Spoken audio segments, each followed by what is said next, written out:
Good evening, everyone.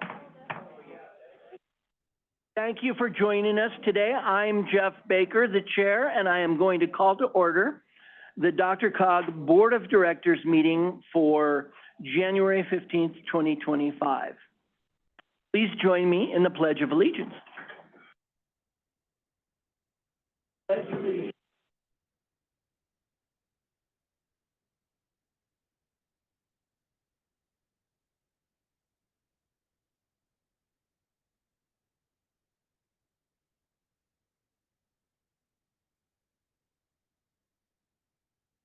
Thank you. Good evening, everyone. We will be doing the roll call. First, I just want to welcome some new members tonight. We have new members from City of Cherry Hills Village, Robert Ebert. And from Douglas County, we have Kevin Van Winkle. There we are. Welcome.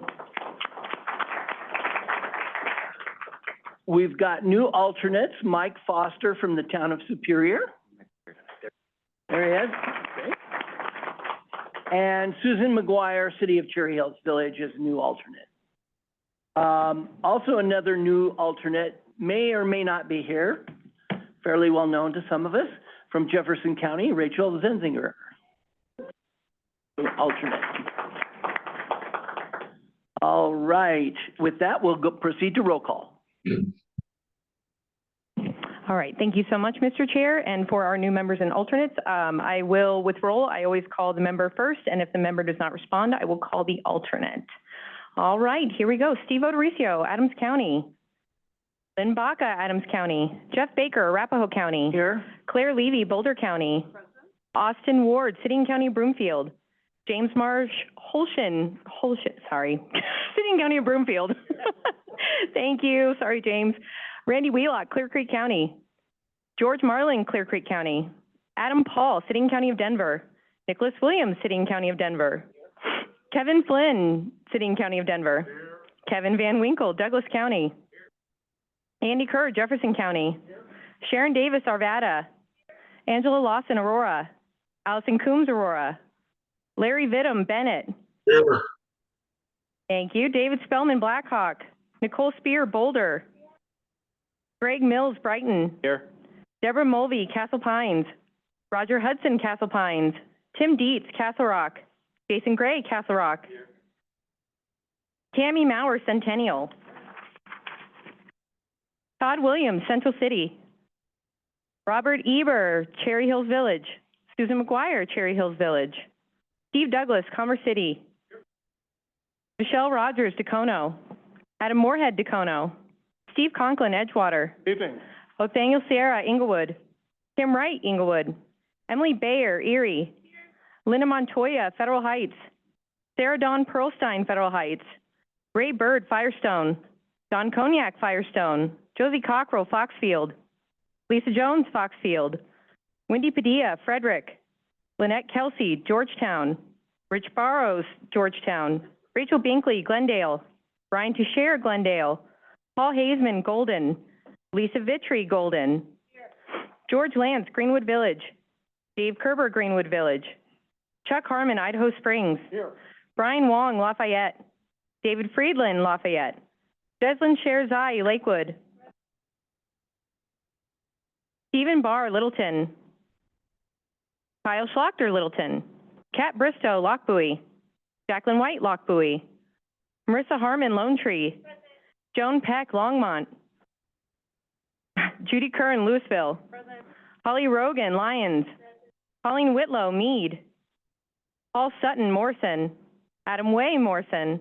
Nicole Sterling, Nederland. Richard Kondo, North Glen. Here. John Dyack, Parker. Terrence Kelly, Sheridan. Here. Neil Shaw, Superior. Mike Foster, Superior. Here. Justin Martinez, Thornton. Here. Sarah Nermella, Westminster. Here. Bud Starker, Wheat Ridge. Rachel Hulteen, Wheat Ridge. Darius Pakba, CDOT. Here. Sally Chafee, CDOT. Bill Soroy, RTD. Here. All right, and with that, Mr. Chair, we do have a quorum. Thank you.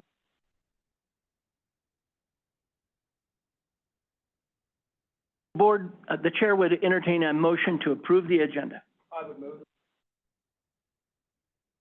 We have a motion and a second. Is there any discussion? Seeing none, all in favor, please say aye. Aye. Any opposed? None, that motion carries. Report of the chair. I want to remind our members that the ability to put your name in for serving on one of our committees, either the Finance and Budget Committee or the Personnel and P&E Committee, are open until Friday the 24th. That's next Friday. So please, if you have any interest in all in serving on those committees, we would encourage you to email myself, Doug Rex, or Melinda.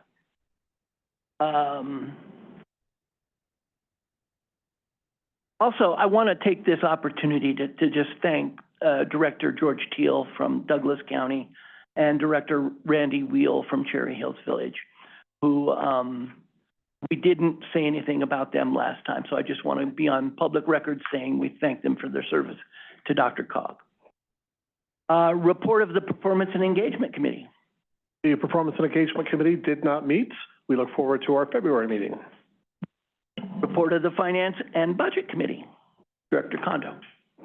Thank you, Chair. The Finance and Budget Committee met earlier this evening, and we accepted, amended, and/or extended 4 different contracts. We authorized that, and also had a great presentation from our CFO on the procurement process.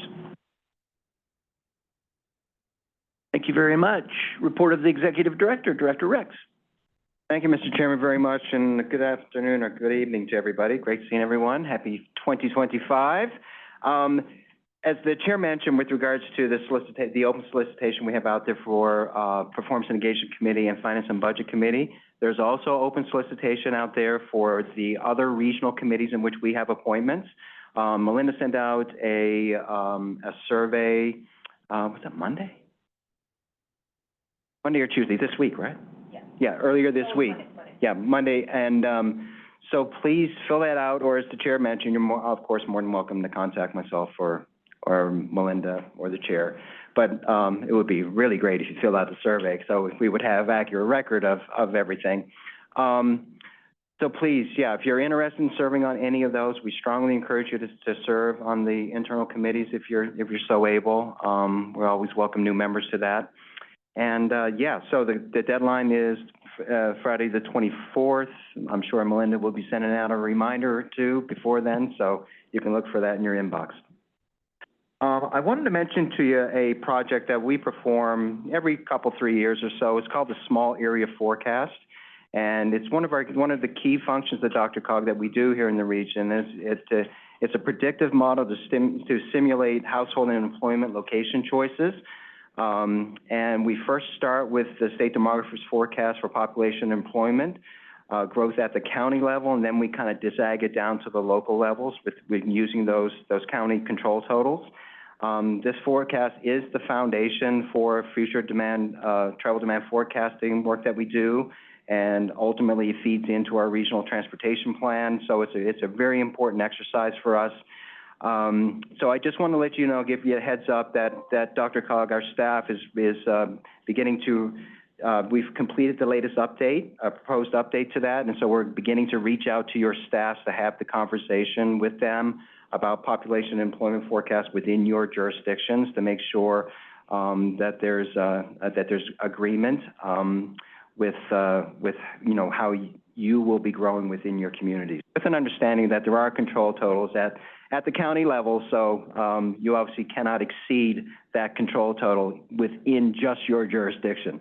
So, so just FYI to that we're reaching out, and you'll get further updates on that a little later in the spring. The last thing I wanted to mention, this is some good news, and I might be breaking ground for our 2 Denver representatives that are here too. I don't know if you know about this yet, but the U.S. Secretary of Commerce announced some awards to the Department's Economic Development Administration's Good Jobs Challenge program. And the City County of Denver, through the Denver Economic Development Opportunities Department, was one of the 8 grantees for the Good Jobs Challenge program. They're receiving $2.4 million as part of the Denver Workforce, as part of the Technology Employment Colorado Partnership Program. It will go towards, it'll bring together industry, education, workforce organization to train Coloradans for in-demand aerospace jobs, which is pretty cool, right? Because obviously we understand the importance and of the aerospace network that we have within this state. My daughter is an aerospace engineer, so it brings it home to me. But the real reason I'm bringing this up is not to keep her employed, but is to let you all know that that this grant would not have, the City County of Denver would not have been eligible for that grant if we had not completed the Comprehensive Economic Development Strategy, the CEDS, that we did here, we approved, about a year ago or so, Flo? So I just want to make sure, everybody understands that that's such an important document, and I would strongly encourage you to go after various federal grants because you're now part of a select group that are eligible for these types of grants. And I want to thank Flo personally because she kept on me about getting this CEDS done because I was like, why are we doing this now? But she kept at me, and I'm really glad that it's starting to bear fruits for the region. That's my report, Mr. Chairman. Director Flynn. I just want to say, Director Rex, that of course Nick and I were well aware of this well before you said that. But thank you for letting everyone else know. Excellent. Thank you very much. It's already paying off, so that's good. We're going to move on to public comment now. I'd like to remind everyone that up to 45 minutes is allocated now for public comment, and each speaker will be limited to 3 minutes. If there are additional requests from the public to address the board, time will be allotted at the end of the meeting to complete public comment.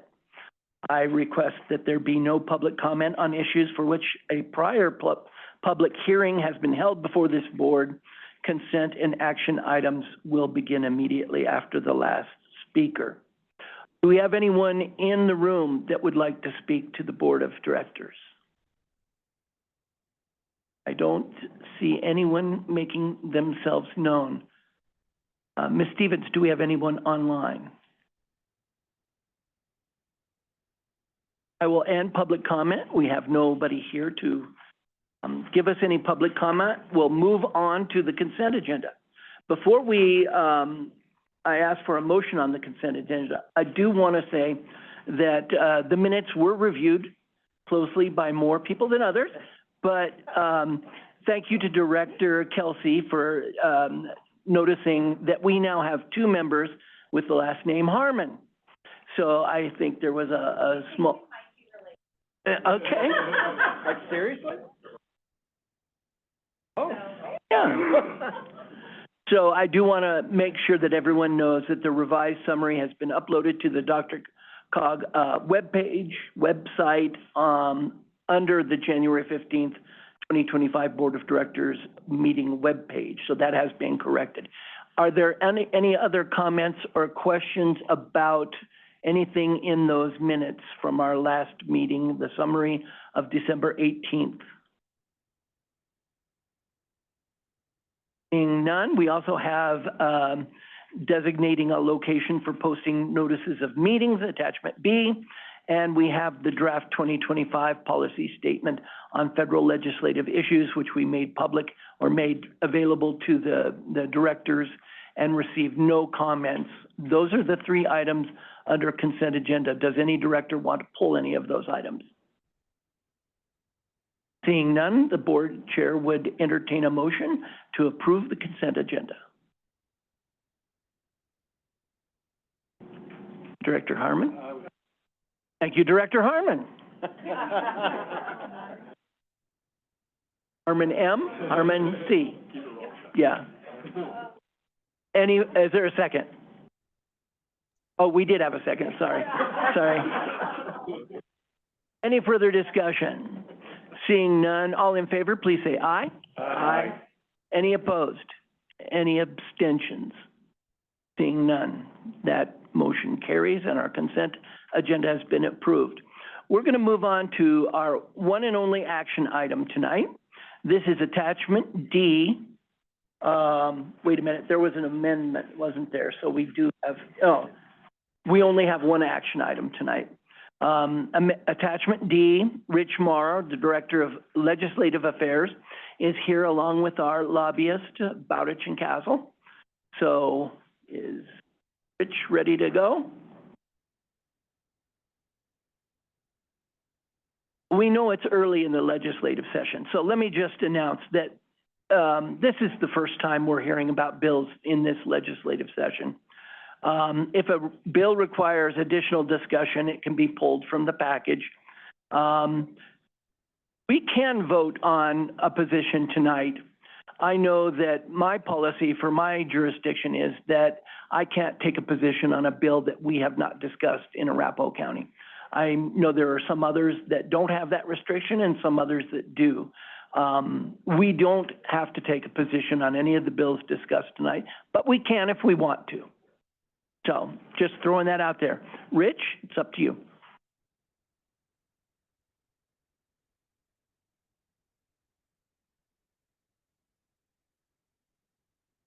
And this is in your addendum.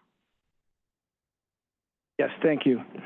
So I was going to start actually with having our contract lobbyists, Ed Bowditch and Jennifer Castle, say a few words about what we've seen so far, give a little bit of a preview of the session on hand, and then we can go into the bills. We've got 4 bills under the transportation and 2 bills under aging. But Ed and Jen, take it away. Thank you, Rich. Appreciate it. Oh, am I on? Yeah. Good. Okay. Thank you. Good to see you all this evening. Thank you for having us. I'm Jennifer Castle. This is Ed Bowditch. We are certainly very honored to represent DRCOG, so thank you. The legislative session started last Wednesday. Is that better? Okay. Thank you. Sorry about that. The legislature started last Wednesday, so we're day 7. Feels like we've already kind of been in for about a month or so, but so far, everybody's in good spirits. It's like being back in middle school, right? So everybody's kind of coming together, a big kumbaya. Not too much business, at least, has taken place. Most of or at least the state departments are doing what's known as SMART Act hearings, which is essentially reporting to standing committees on measurables and goals, budget requests, et cetera. So far, 143 bills have been introduced, which is actually quite light. And we were expecting a big dump of bills on Friday that never came. So sometimes we usually see about 200 to 300. So not too many have come yet. But of course, you know, we might see upwards of 700 bills or so in the legislative session. So definitely a lot more to come. We've got several new members of the legislature. Most of those new members are in the House. We have 2 brand new members in the Senate. Those other folks that are new senators came from the House. So there's a lot of institutional knowledge in the Senate right now. Certainly there's new members in the DRCOG region as well too. One good thing about some of the new members that are coming in is that a lot of them have local government background. And whether they're serving on a town council, you know, there's a deputy assessor or a school board member, we're excited to know that there's going to be some new legislators down at the Capitol that have local government experience. As far as top priorities go for the session, just overall, of course, there's going to be a lot of issues that come up, but a lot of repeats from last year. So there'll be more housing and land use. There's going to be law enforcement reform. There could be regulatory reform. Some climate bills will likely come as well. One of the big issues is the budget, or rather the budget deficit that the state is facing. So I'm going to hand it over to Ed to talk a little bit more specifics about the budget and some of the creative fixes that the legislature might have as it relates to the budget deficit. Thank you, Jennifer. Good evening, everybody. Ed Bowditch. The Joint Budget Committee typically starts off its year in mid-November, so they have already been meeting. The 6 members of the JBC have been meeting since that time, preparing for the fiscal year 2025-26 budget, the budget that starts on July 1, 2025. At this point, as of the December revenue forecast, the state is facing roughly a $650 to $700 million shortfall. That's projecting out what they need for Medicaid, what they need for school finance, what they need for some other increases that are likely or mandated, adding all those things up, looking at available revenues, looking at the Tabor refund, looking at other obligations, and they are $670 million short. I have worked at the Capitol for many years. I have seen worse budget years, but not very many. So with a shortfall of that magnitude, any new bill that is going to cost money is likely going to have a very difficult time getting through. Any bill that raises revenues to establish a new fee, that's going to have a tough time getting through, because at this point we're up against our Tabor refund. Fees that are increased, revenues that increase, just add to the state's Tabor refund obligation. So we're going to see a lot of bills that are killed in the appropriations committees towards the end of the session. I don't expect the March revenue estimates will change things that much. That something might change $100 million. We may go from $650 million to either $550 million shortfall or $850 million, in that range, but things usually don't change that much in March. Every agency is being told to present possible reductions to the Joint Budget Committee, and if you don't, the Joint Budget Committee will be happy to come up with its own reductions for you. There are two different things that are going on that could be part of the budget balancing solution. One of them is the potential sale of Pinnacle, the state's workers' compensation agency. It has been around the state. It has been authorized by the state for many years as the insurer of last resort, and it has become big, huge, and very successful at what it does. It is limited, however, in what it can do, and if it were sold or spun off to be a private agency, somebody would probably pay a bunch of money to do that. That would raise some one-time revenues that the state could utilize, wouldn't address the entire shortfall, and as I said, it's one-time revenues, but it could help the state through this tough period. The other consideration that is currently going on is maybe the state should expand legalized gambling and allow internet gambling. Right now, gambling is limited by the Constitution to Central City, Blackhawk, and Cripple Creek. We have sports betting that has to be done in conjunction with a casino in one of those areas. Internet gambling would make it much more wide and open. That would require a vote of the people and a constitutional change, and then you'd have to also de-bruce the revenues associated with that in order to have any tax revenue benefit for the state. So it would require 1 or 2 votes in the fall, and it couldn't help balance this year's budget, but as a future revenue option that's being discussed, still would have a lot of hurdles to overcome. But that's where we are right now. How does it affect us directly? Well, we advocate very strongly for increases in the state funding for senior services program. Last year, the JBC had recommended a flat funding for us.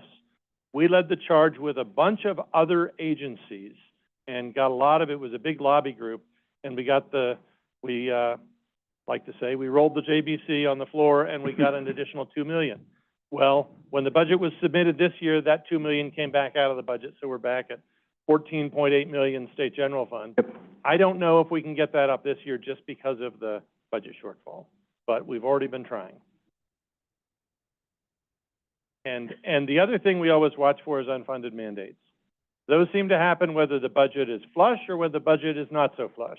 The legislature oftentimes likes to tell the local governments what to do. We will always be watching unfunded mandates just because of the impact on the locals. So we are in close touch with Doug and Rich on a daily basis on all these issues. Thank you, thank you. Are there any comments or questions about that so far? Yes. Any talk about eliminating the senior exemption? That always seems to come up. I just thought I'd ask. That is an excellent question. So the senior homestead exemption, the property tax reduction for seniors who have lived in their home for more than 10 years and they're age 65, it is a roughly $600-700 benefit for most seniors. That has been in place since the year 2000, canceled a couple of years. About 6 or 7 years ago, it was made part of the Tabor refund. So the first refund obligation the state has is the state pays for that refund out of the senior homestead exemption. There were a lot of tax credits last year when we had a large Tabor surplus. We don't bring the money in, it doesn't count towards Tabor, so they approved a lot of tax credits. This year, the Tabor surplus is $300 to $400 million, of which the first $170 million of that is the senior homestead exemption. So they don't want to approve a lot more Tabor tax credits because they don't want to get too close to having to come up with state general fund to pay the senior homestead exemption. I think that is a very popular program at the Capitol. That will likely, unless things change dramatically, I don't see that changing. It should stay online. Thank you. So Doug, did you want to have me start on the aging bills first? We had talked about that, I think. Yeah, Mr. Chairman, if it's okay with you, we'd like to jump to the older adult ones first, simply because I think, you know, as you pointed out earlier, Mr. Chairman, you know, we're not expecting action on a lot of these bills tonight, simply because I know you haven't had an opportunity to talk about this with your colleagues. But there are a couple aging ones that I think you might want to have a pretty strong look at, because I don't think these are ones you'll probably take up with your council. And they're really, you know, a clarification one and an extension of a credit. So why don't you go ahead with those, Rich, and okay. let's see where the board is. Okay, so the first one, House Bill 1022, attempts to really clarify a bit of an oversight in statute regarding qualifications for medication administration, particularly in assisted living residences. As I understand it, the State Department of Public Health and the Environment used to train and certify folks to be able to administer those medications. A few years ago, they stopped doing that, and around the same time, law was passed to still require going forward. So as it says here, on or after 2017, folks still had to go get a certification that they needed to prove to do that. But I guess they forgot about the people who had gotten certified before 2017. And so I think this is trying to clarify the question. Do these people have to go and get certified all over again, or are they good? And this would say that they don't have to go get certified again, that if they were certified by the department before 2017, that's acceptable. And as it turns out, this bill was heard in committee yesterday, and is as an example of how sometimes things can move fast.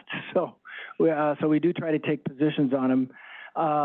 And it passed unanimously out of committee yesterday. So, and we were recommending a support position on that bill anyway. So I think I'll stop there and we can take them one at a time and see if there's any comment or motion. Questions or comments?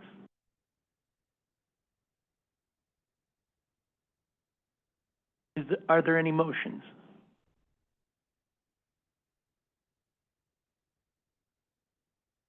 Director Levy. Thank you, Mr. Chair. I move that we take a position in support of House Bill 1022, and I will state that my board has authorized me to take positions on bills that we have not yet considered, so I'm able to do that. So if we can take a position on this, I'll be able to support it. Can I see a show of hands of folks that would have to abstain?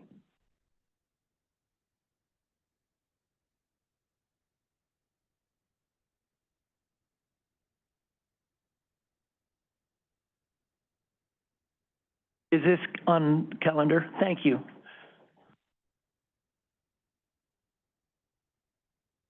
It has a number, so it's dropped. Yeah, 1022 you're talking about? Yeah, that's when it passed out of committee yesterday, and it's scheduled for consideration on the floor. Mr. Chair, I'd like to second the motion. We have a motion and a second. All in favor, please, just for the ease of counting, please raise your hand. All in favor?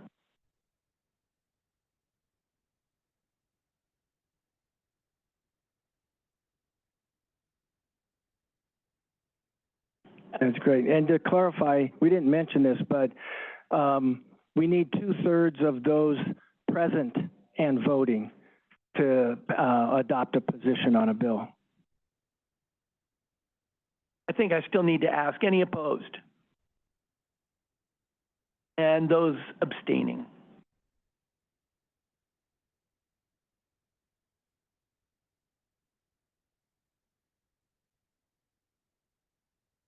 So the number of voting for approval was 17, and the number abstaining was 14. Director Flynn.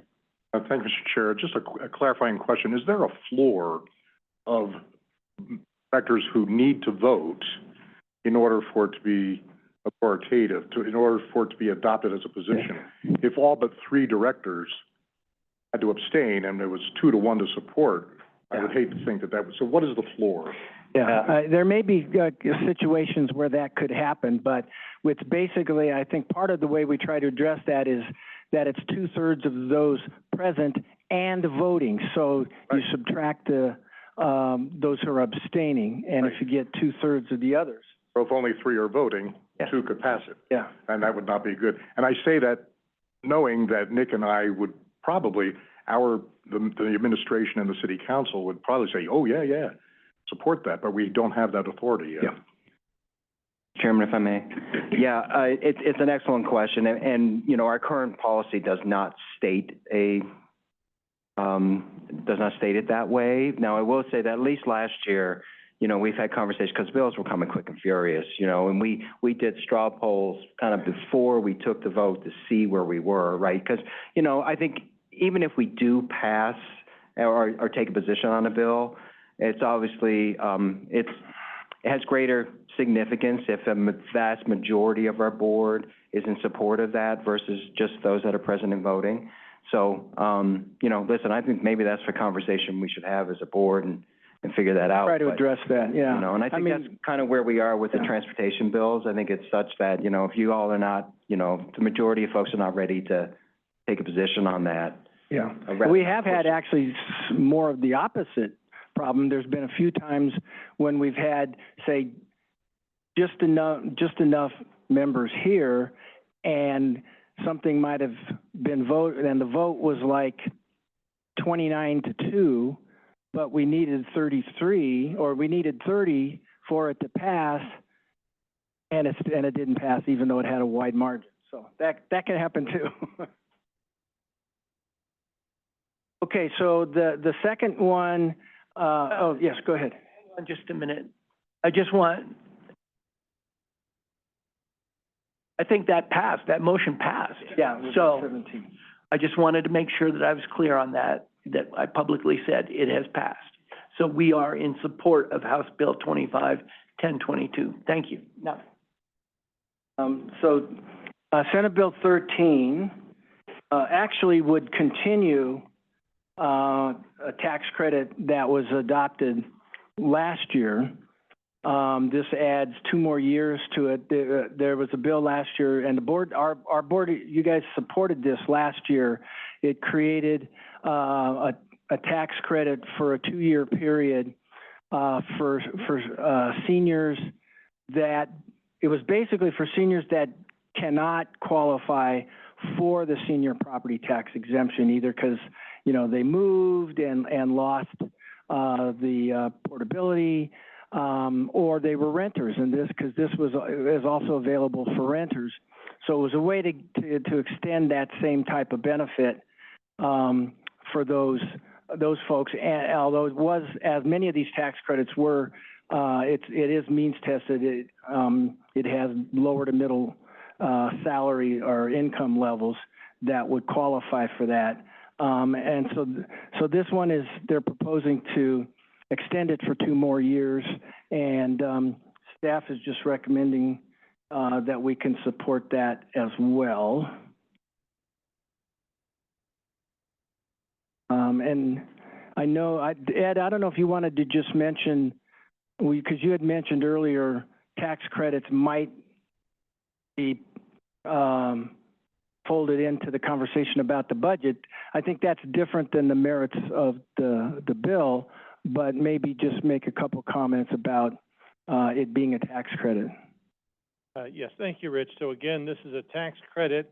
As the state gets closer to its Tabor limit, the state does not want to jeopardize a revenue swing that would move the revenues below the required amount for the senior homestead exemption as the first priority, and then below that in the operating budget. This tax credit costs roughly, I think, $40 million on a half year. If extended, the first fiscal year would be a half year impact, and then $75 to $80 million for the full year after that. And, I mean, we could support the bill, and it'll go to Appropriations Committee if it passes out of its first committee, and it'll sit there until they finalize the budget anyway. So at that point, it'll pretty much be up to the budget writers as to whether or not it passes. Questions or comments? Yes, Director Van Winkle. Thank you. Does that $40 million come from Tabor refunds, or where would it come from? The $40 million would be general fund. It would be reduced, that the state wouldn't be collecting. If I'm understanding. And Rich, is that your understanding? That's right. I think that's right. The idea is that the state wouldn't be collecting that money in the first place. So technically, it reduces general fund, but it also reduces the Tabor refund amount. Other questions, concerns? And finally, is there a motion? Recommendation is to support. Director Vermella, sorry. I'll move to support. Is there a second? Second. Numerous seconds. We have a motion and a second. Any further discussion?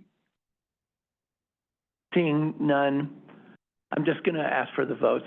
All in favor, please raise your hand.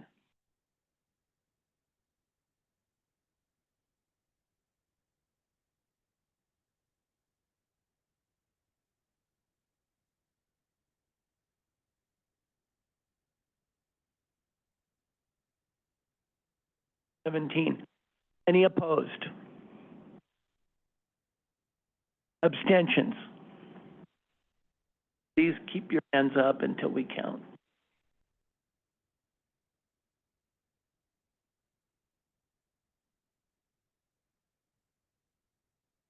Same as last time, 17 and 14. That motion passes to support. Those were the two aging bills. Are we ready to move on to transportation? Mr. Chairman, I think Rich is going to throw it to me. Yeah, we're going to let the subject matter experts take over on this one. Well, that's yet to be determined on that. But myself and Ron Papsdorf, our Transportation Planning Operations Director, are going to kind of tag team on these transportation bills. So, Ron, you might want to wander on up there or over here. So the first one I'm going to talk about this evening is House Bill 1007 concerning paratransit services. And staff has taken, has a recommended motion of amend on this one. And just a little bit of background on the bill itself. It requires any political subdivision of the state, public entity, or nonprofit corporation that provides paratransit service to establish a plan to communicate information and provide paratransit service during emergencies. 2, ensures fare collection technology is comparable to regular fixed route services. And 3rd, consult with affected community members and conduct an impact analysis before reducing paratransit service. The second half of this bill makes reference to the formation of a 16-member paratransit task force, of which DRCOG has representation on that, which was a surprise to me. And it's required to meet several times throughout the year. We were, suggesting an amend position on this one because we had some concerns about the definition of paratransit, and even as the language as written in the bill itself, it actually, in the definition section, talks about paratransit services means complementary parallel transit service for individuals with disabilities who are unable to utilize regular or fixed route transit service for some or all of their transit needs.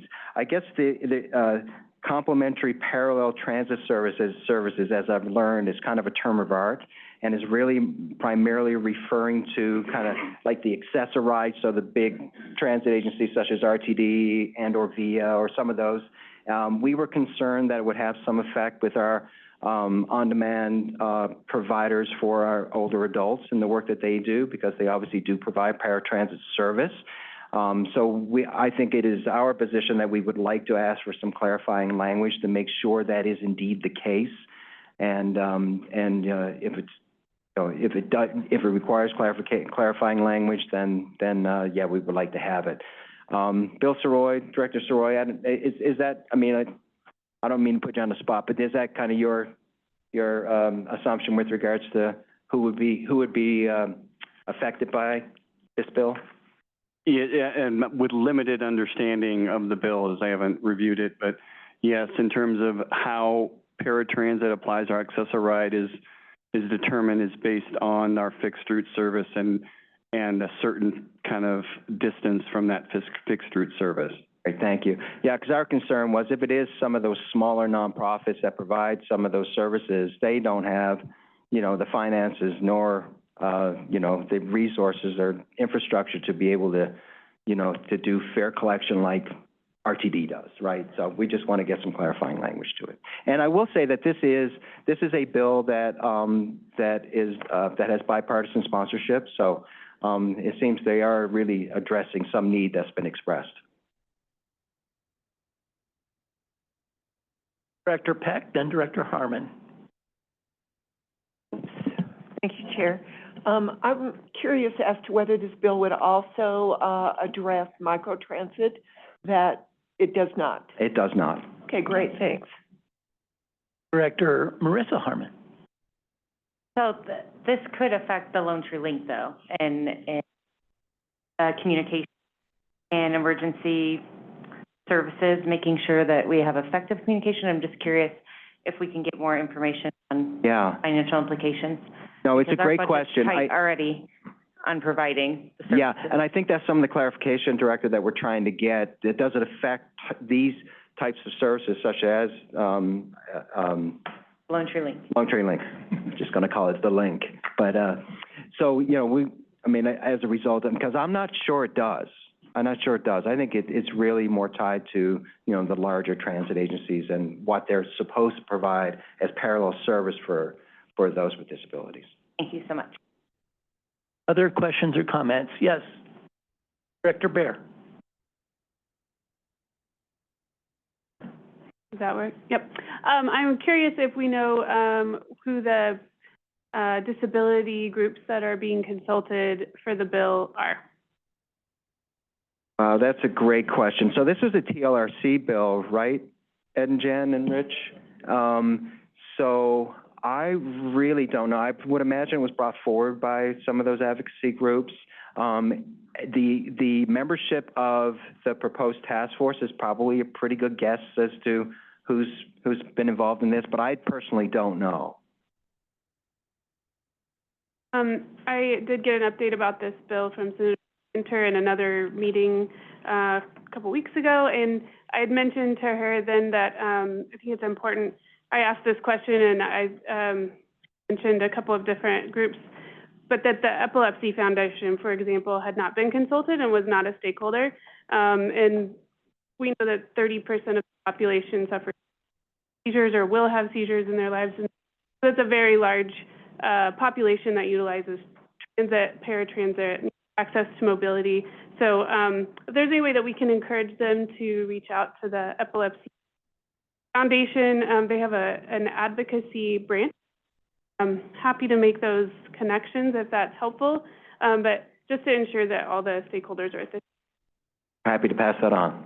And I saw Director Morrow over there writing that down. So, Director Papsdorf, you have anything to add? No, I think Doug covered everything. Again, I think staff doesn't have a policy issue with the concept behind this bill. We just want to make it crystal clear in the legislation, if it were to pass, to make sure that it does not inadvertently apply where we don't think the intent was to apply.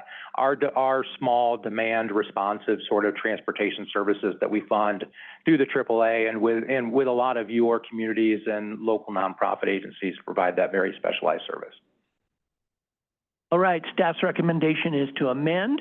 And again, we don't have to make any motion until we learn the information, but I'm happy. Any further discussion? Is there a motion?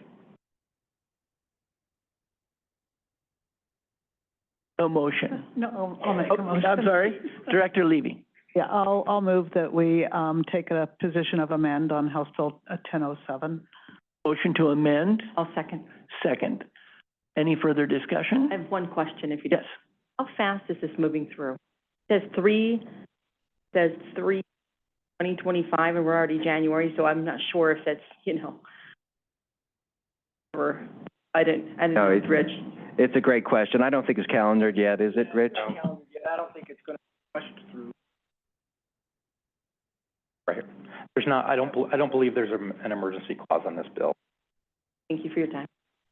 So we have a motion and a second. No further discussion. I understood. All in favor, please raise your hand.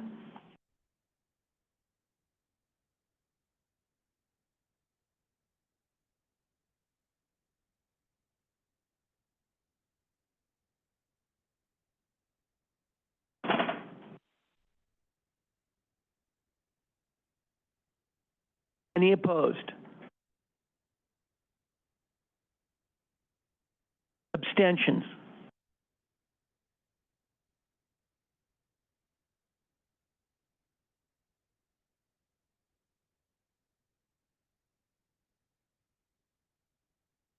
Thank you very much for your hands. 20 voted to support the motion to amend and 11 abstentions, so that motion carries. 12? Sorry, one just came in. Thank you, everyone, for that. Next. Yeah, Mr. Chairman, I'll go ahead, keep moving here. So the next bill is House Bill 1044, Local Funding for Vulnerable Road Users Protection. This bill authorizes local government or Tabor exempt enterprise to create by a local government, created by a local government, a Tabor exempt enterprise created by a local government, to impose local weight-based motor vehicle registration fees to fund local transportation system strategies to improve safety for vulnerable road users. Staff, we do not have a recommended position for you all, requesting your input on this one. I will tell you that this bill, its enabling legislation is not required for local governments to impose such a fee. Is it a fee? Road user protection fee. But we just really wanted to bring this to your attention to make sure first you were aware, and but we'd be interested to get your opinions and direction to staff. Director Spear. Thank you. This is one that the City of Boulder is quite excited about because we have been interested in exploring this as an avenue for a while to drum up a little bit more funding.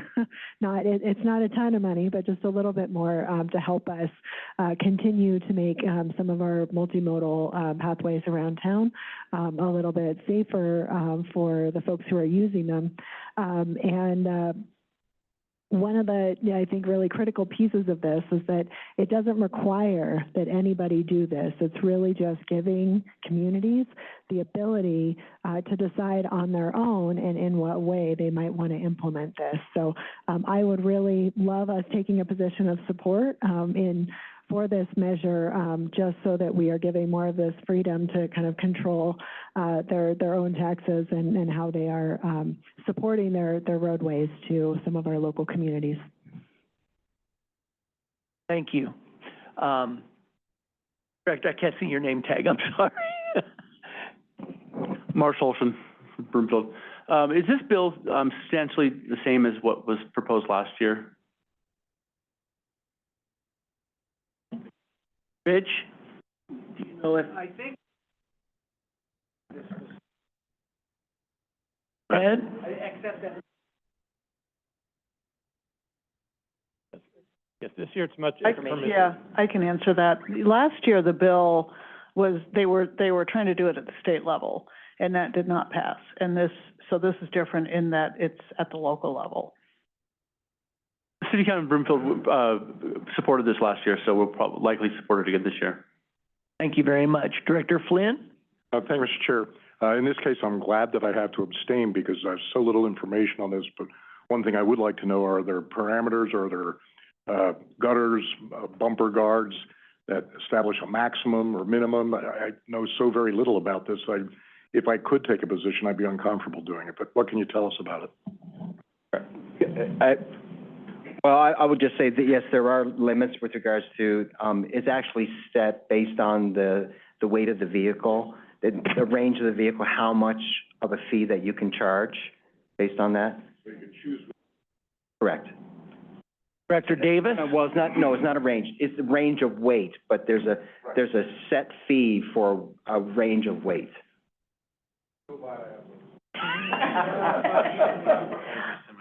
I too am glad I can abstain.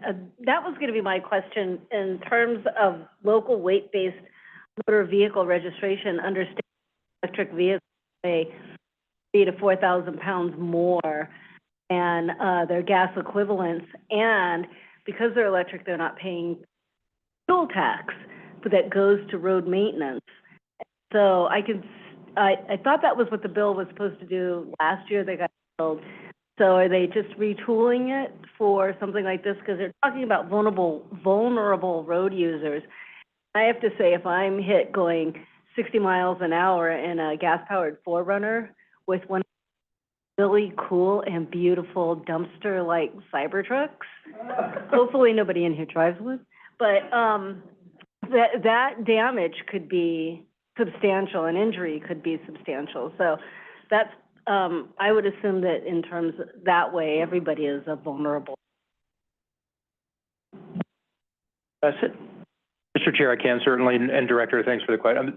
So the policy behind the bill, the intent of the bill, is to recognize the fact that if a vulnerable road user, and again, under the definition of the bill, it's typically pedestrians or people on bicyclists or people on motorcycles. If you're hit by a heavier vehicle, the chances of being severely injured or killed increase as the weight or the mass of that vehicle increases. So that's the premise behind this. And the funding that would be raised through a local option imposition of the fees that are allowed are required to go towards safety improvements meant to improve safety for bicycle and pedestrians and other vulnerable road users. That answer your question, Director? Director Martinez, then Director Chuck Harmon, and then Director Spear. Yeah, my question's along those lines and similar to Director Flynn's question.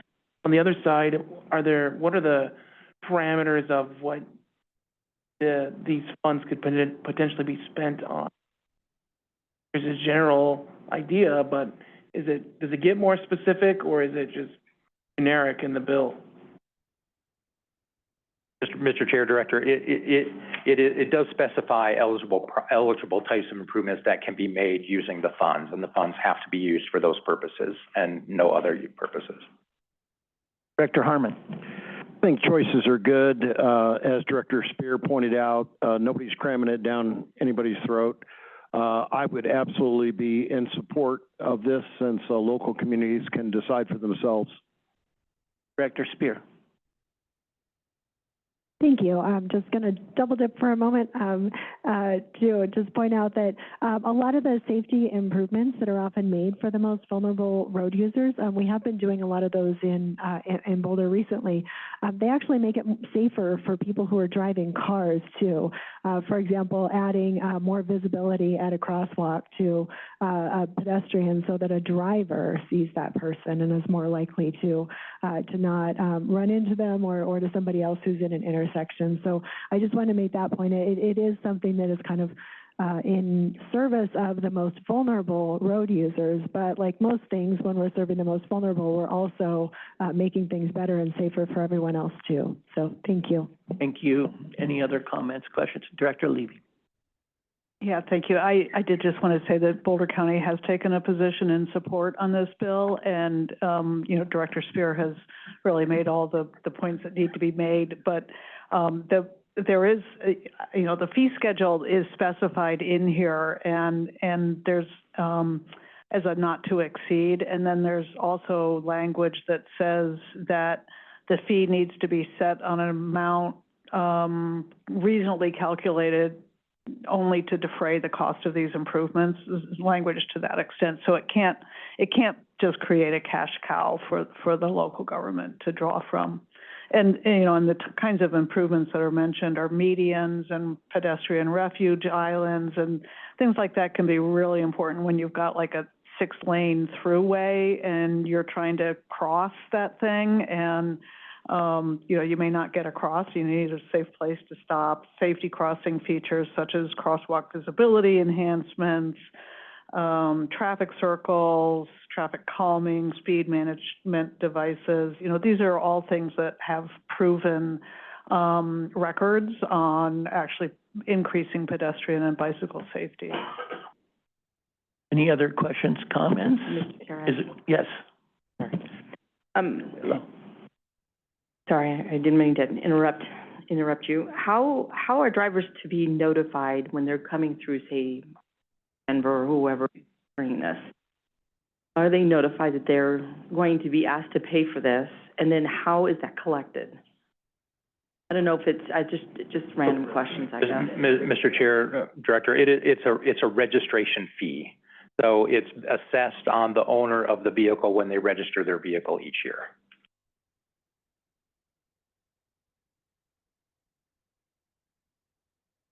Director Martinez.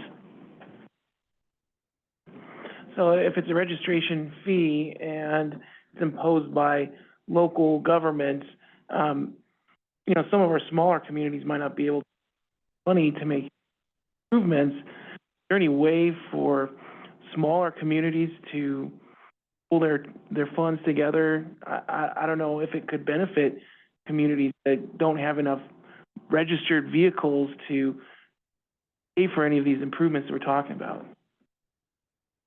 Director Rex? Well, I don't know if I can speak for the bill sponsors, but I mean, there's nothing in the bill that would restrict any type of coordination, cooperation between local governments. They just have to be, the money has to be spent on the list of projects that Director Levy had mentioned. Is there a motion? Yes, Director Spear. I would like to move that we support House Bill 251044. Second.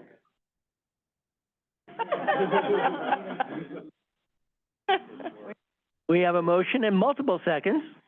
Any further discussion? Seeing none. Oh, yes, we do have Director Van Winkle.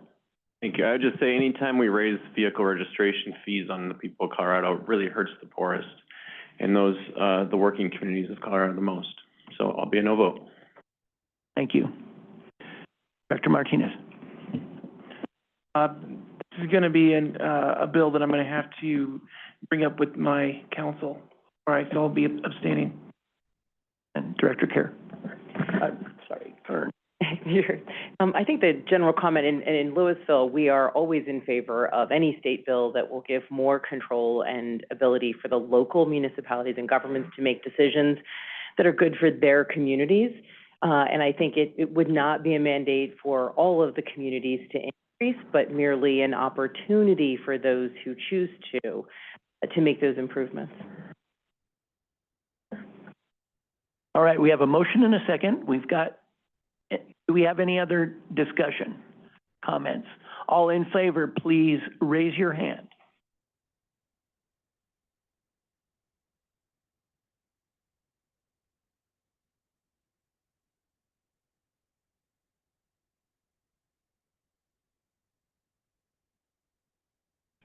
One more time, raise your hand, please.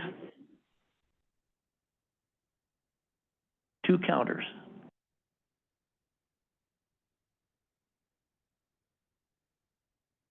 All right, you can, opposed?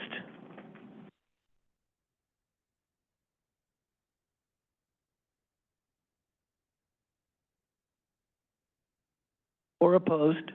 Abstentions?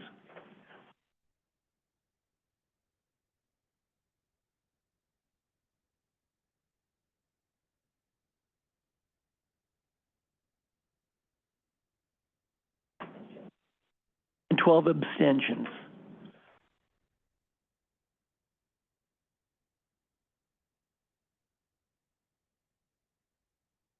Motion carries.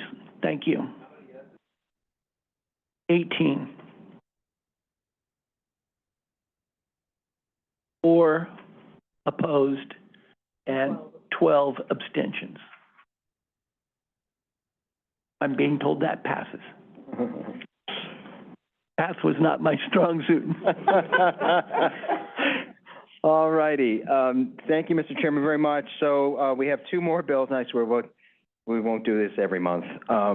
Take as long as we're taking tonight. But, the last 2 I'm going to hand over to Ron. They're a little more complicated on the transportation side, and he's more equipped than I am to do it. So, go ahead, Ron.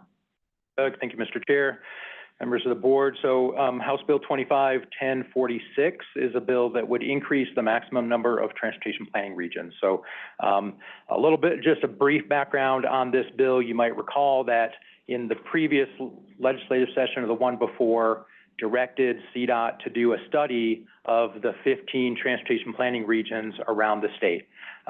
So DRCOG is one of the 15 transportation planning regions around the state.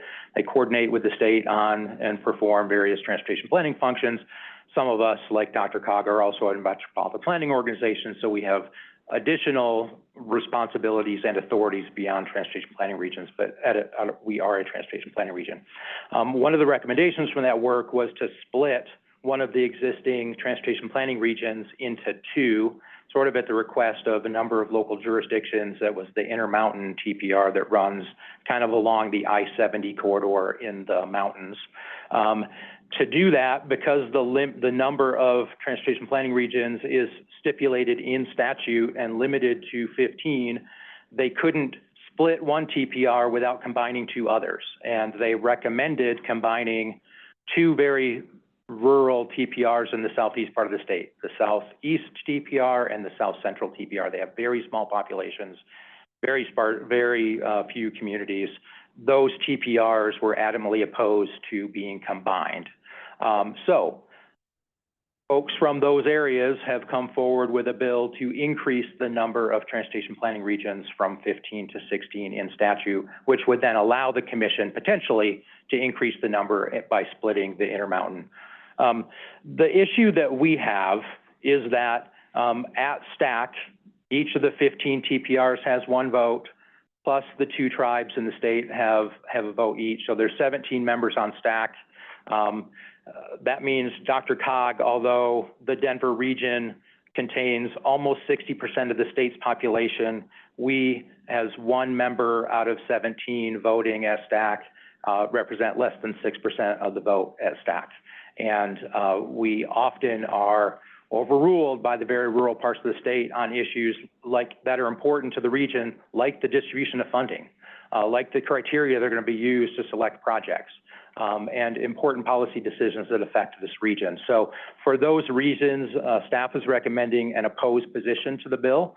And I think if there's a conversation to be had at the legislature, if there's interest in the transportation planning regions and STAC, we'd like to have a conversation about how we could adjust the membership of STAC and representation at STAC to at least get closer to some alignment with where the population centers are in this state.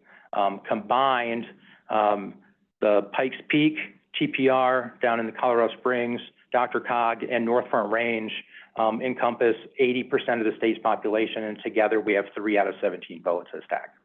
So with that, that's why we're recommending an opposed position from DRCOG and allow us to have some real conversations with the legislature about proper representation on state transportation issues. Thank you, Mr. Chair. And yeah, as a former STAC member for DRCOG, just want to echo what Ron said. It was incredibly hard to stitch together a coalition to get things passed. And this cost us real money in the regional priority planning process here last year. Just the inability, it is very easy for kind of the rural areas to easily kind of group together. We were absolutely outvoted. So to add another member on that would just further dilute that. And so I still have to abstain just based on our city processes, but would certainly encourage the directors to oppose. Thank you very much. Any other comments? Director Maurer. Thank you, Chair. I'm just gonna say exactly what Williams just said. I was on STAC, and yeah, was it unfair? I didn't feel it was fair, even though we're such a large metro area. Director Odoricio online. Can you hear me? Yes. Okay, as one of the current members of STAC, I am also gonna say that I think it's good for us to vote against this, expanding this too much. I do think that Ron brings up a lot of good points that we have to address.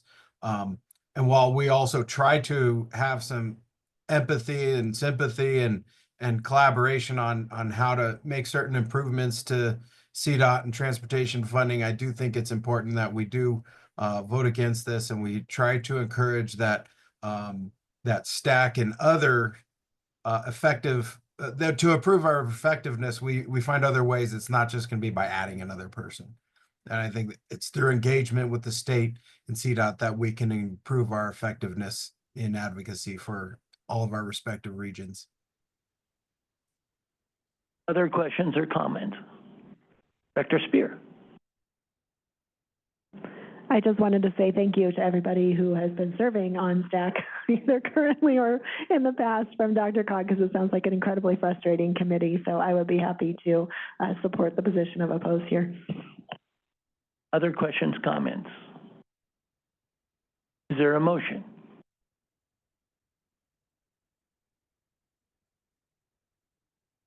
Director Peck.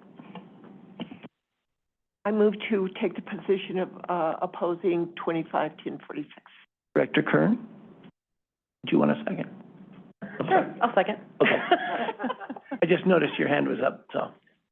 All right, we have a motion and a second. Is there any further discussion? All right, all in favor, please raise your hand.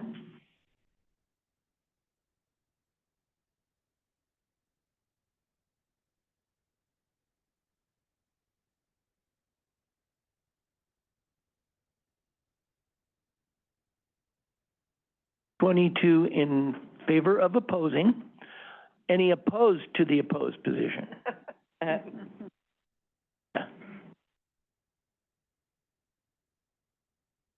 Abstentions?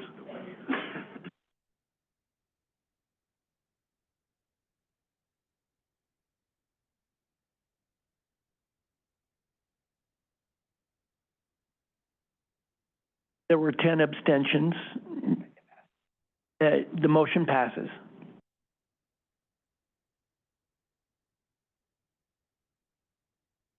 So we're moving on to Senate Bill 25-30, correct? Okay. Folks gonna make me do this one again? Better believe it. It's a little more complicated. Thank you, Directors, Mr. Chair. So Senate Bill 30 is a bill that would increase transportation mode choice to reduce emissions. So that's the bill title. It essentially directs the State Department of Transportation and the Commission to do rulemaking to set vehicle miles traveled reduction targets for the state and the MPOs within the state and transit agencies and certain local governments. I think the threshold is with populations of 25,000 or more. In addition to those targets, it also requires each of those subject jurisdictions and agencies to prepare an implementation plan to achieve those vehicle miles traveled reduction targets that are set for each of the horizon years, 2030, 2035, 40, 45, and 50.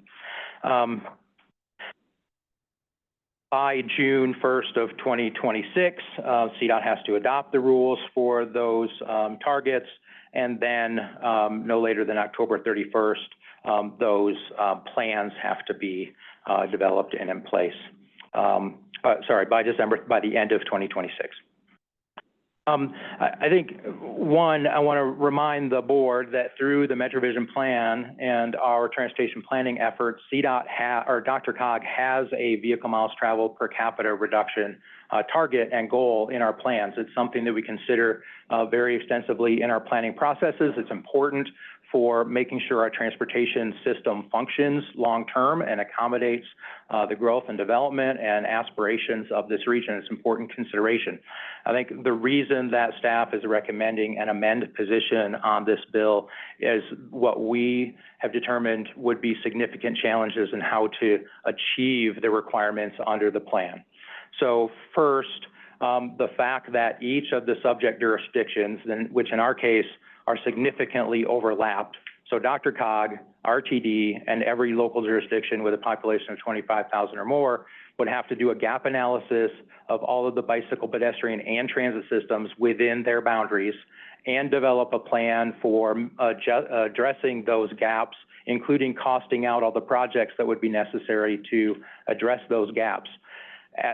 Just from a DRCOG's perspective, at the size of our region and the size of the transportation system, that's nearly an impossible task. To fully, the gap is not defined in the bill. So at least our interpretation of the bill would apply to every single street and road section throughout the region, including local neighborhood streets in subdivisions. And us doing an inventory of that and trying to identify each individual gap and then developing a list of projects to address all of those gaps just far surpasses our capacity to be able to do that work. And again, each jurisdiction within DRCOG that exceeds 25,000 population that overlaps those boundaries would have to do the same work. And RTD, who doesn't own streets and sidewalks and bike paths and that type of infrastructure, but the gap analysis applies to all of those pieces of the system. So again, I want to be clear.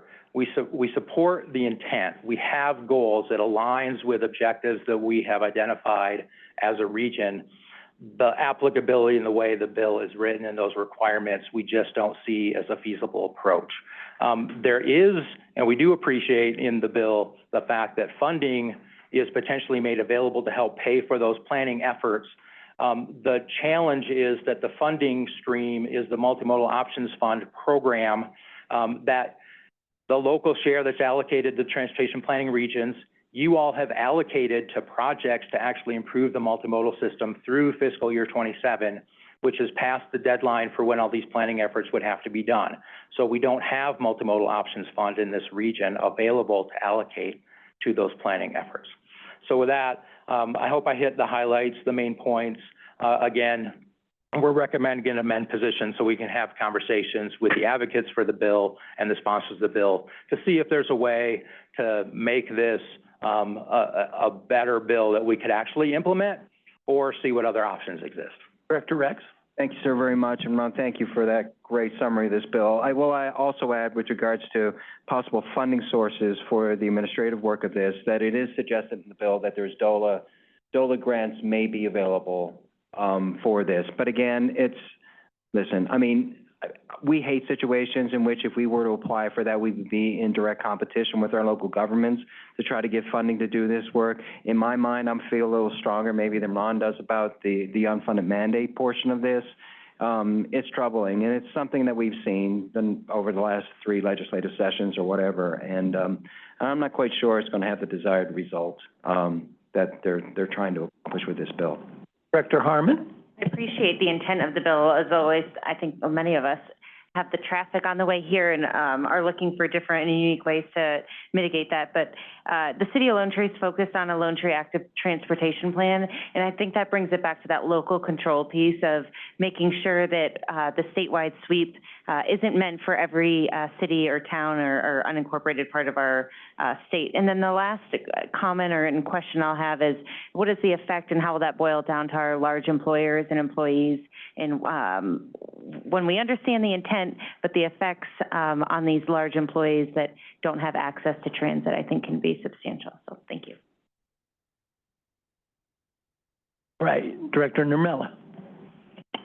I'm a planner, and I have to say, this is like more planning than I would want to see. I feel like we're doing a lot of planning already, and I'd rather see us focused on more result-oriented efforts. So I support your direction here. Director Spear. Thank you. I think the thing that I'm still just a little bit confused on is what is it here that is sort of worth supporting? That's not just sort of talking about how we need to do more assessing and things like that. Because what I'm hearing from the conversation here is that this may not even, it may be worth opposing versus amending. So I'm just curious as to your thoughts on why amend versus oppose. Mr. Chair, Director, good question.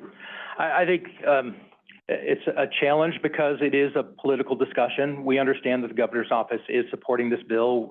CDOT likely will be supporting this bill. So I think from a political standpoint, an amend position might give us an opportunity to have more productive conversations with the bill sponsors and the supporters of the bill.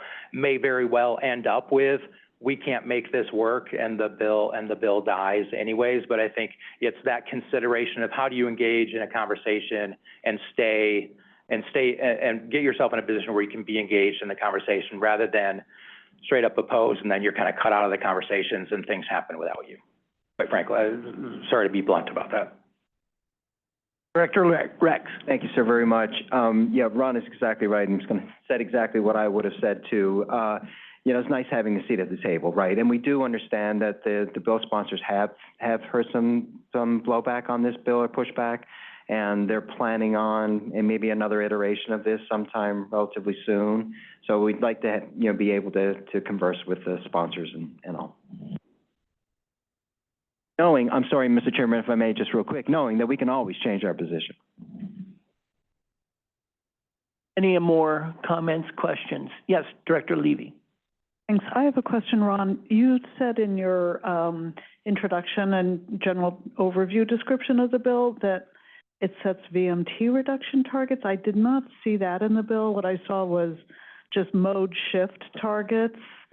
So I just wanted some clarification on that. Thank you, Mr. Director and Director Levy. You're correct. Thank you for correcting me. I misspoke. It is not a VMT target. It is a mode share target. Yes. Could I also just make a comment? I'm sort of in a bind because Boulder County is, we've taken a support position, but I think our position really should be amend because of a lot of the comments that have been made here. I think we were a little too hasty in that. So I think I actually shouldn't vote. I can vote, but I shouldn't. Understand. We all make those decisions, so, yeah. Any more comments or questions? I would entertain a motion.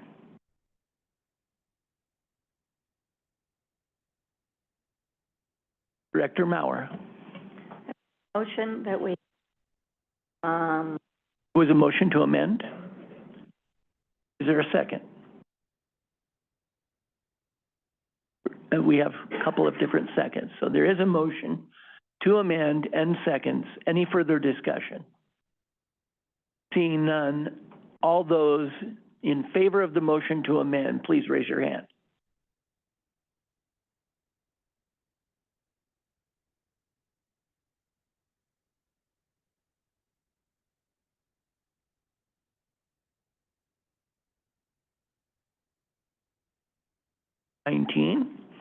Opposed? Abstentions?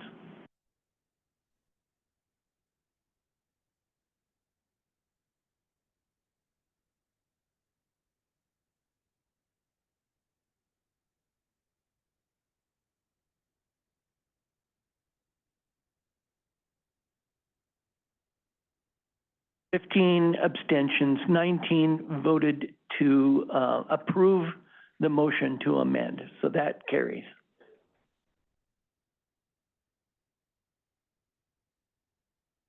There were no other action items on the addendum, correct? That's an informational. All right. All right, we got through the action items. My appreciation goes out to Director Rich Morrow and to our lobbyists. Thank you, Ed and Jen. Get some rest this session, if you can. Whenever you can, yeah. All right, we're going to move on to informational briefings. We have one addendum, but I'm going to go ahead. This is something we tabled from our last meeting. This is the Crash Data Consortium update. we're gonna get a presentation on this from Eric Bratton, planner with Transportation Planning and Operations. Eric?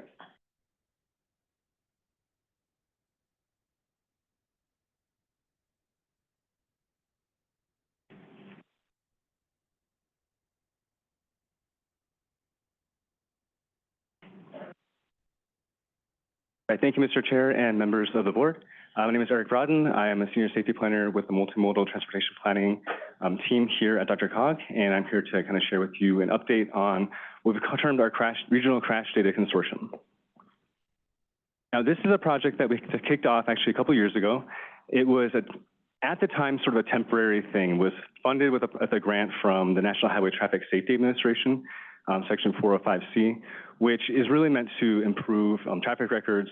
And these are one-year grants. And so we had sought this in 2022 for federal fiscal year 2023. And then we were able to seek a second year in 2020 for federal fiscal year 2024. This grant was really inspired and brought out by the need we observed and what we had heard from some of our member governments about the way that crash data is collected, the way that the timeliness it takes to get the data, the amount of processing it can take after the data has already been collected and going through systems, to really explore what kind of improvements can be made, investigating and demonstrating the value of a group to look into this and see and inventory the needs in a region. And as a region, working to identify and address common issues in collection, processing, analysis as identified. Importantly, these 405C grants, as mentioned, are 1 year, and they're not meant to permanently fund programs. They're really designed to do a discrete project or to pilot or kick off something. But we felt that it was an important way to get going with this sort of project. So in federal fiscal year 2023, that goes from October through September of 22 through 23, this was really the beginning of this project. We kicked off with a lot of surveys, or several surveys, and a number of interviews with tons of stakeholders in the region, including over half of the DRCOG member governments had at least someone from their government speak with me or some of my other folks from our division about this. We talked with multiple folks from the Colorado Department of Transportation, Department of Revenue, Public Health and Environment, some fire districts, people in the healthcare system. And so we really were trying to get out and see from different perspectives what was going on with crash data, how it's being used and collected. We had several meetings of this group, including one which was largely a workshop, bringing a lot of the feedback and information we gathered and breaking into small groups and vetting that with the members of those groups to talk about what are the needs we've identified and what to move forward with. As we moved into federal fiscal year 2024, we were fortunate to get re-upped on this grant. We continued stakeholder engagement. While the first year was mainly focused on talking with different people and learning, there were still more people to talk to. Oftentimes, we would learn things that would spawn more questions, and we need to go back, and we just continued to talk with folks to really try to get to the bottom and understand what we could about this. We did publish a comprehensive inventory of our findings from the first process, needs assessments based off of that inventory. We conducted an end-of-year survey at the end of federal fiscal year 2024 and published a final report that details information about the grant, the objectives we had, and a number of recommendations and strategies to implement. And some of the key deliverables from this, these are all, except for the exception of the survey results, the inventory, the needs assessment, and final report are available on the DRCOG website. And I'm going to briefly cover them, and just what goes into all of those.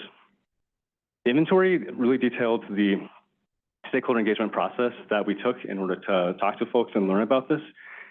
We have a section there that talks largely about the data sources that we learned about. One thing that we've heard from most of the local governments, state agencies, and those that we talked to was that it's not just one data set that's being used. Lots of times, local governments may have access to law enforcement data from their own jurisdiction, but they'll also use CDOT data for certain purposes. They might use the data that DRCOG creates based off the CDOT data for other purposes. And there's additional data from that, including fire districts may generate data, other sorts of things going out there. And so we talked about those in depth. We also talked largely about the analysis objectives we heard from our stakeholders about, mainly around traffic safety and engineering, but definitely there were stakeholders whose focuses were on enforcement and, of course, on education. This section that details a lot of the issues and challenges. Some of the main things we heard there center around the timeliness of data, the accuracy of data, and the completeness of the data. And we included appendices that detail the stakeholders we talked to and the sources that they reported using. The data system was based off of the inventory that we gathered through this process, detailing specific needs that were identified by this group. And with each need, we also listed out, at that time, potential strategies, resources, and barriers, again, based off these conversations we had.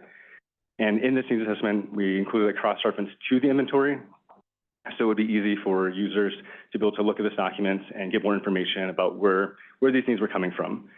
The main categories needs identified really came down to geospatial, timeliness, the quality, capacity of this organization, integration of data, and accessibility.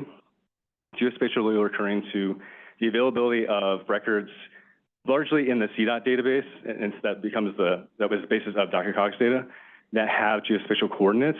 And this is important because without these coordinates, it's difficult to work with this data in any sort of geospatial information system. It can be hard to identify trends geographically.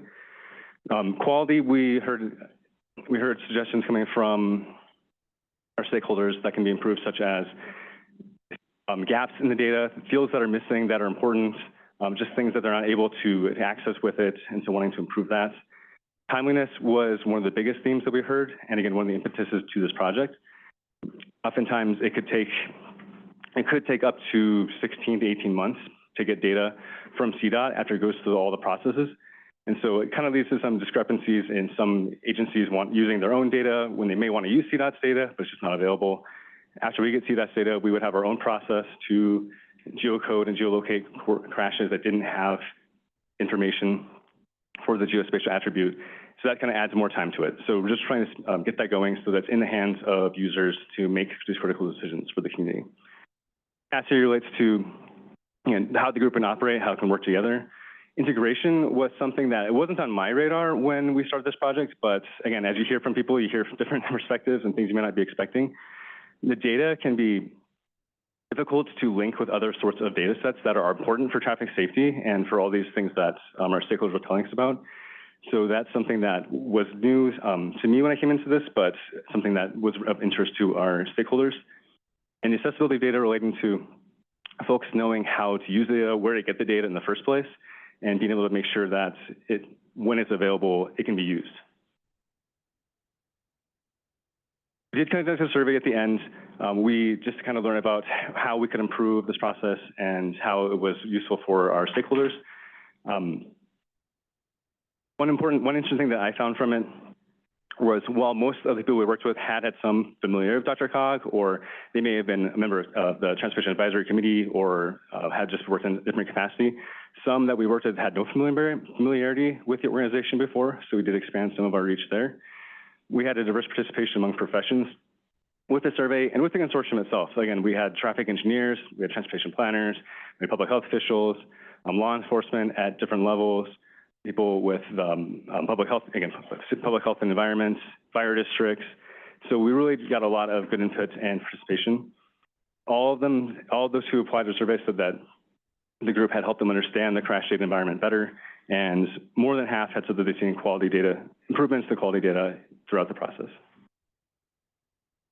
Our report really addresses the final report addresses the inventory, investigating and demonstrating the value of this group, and again, puts forth some recommendations and strategies to make improvements on some of the needs that we identified.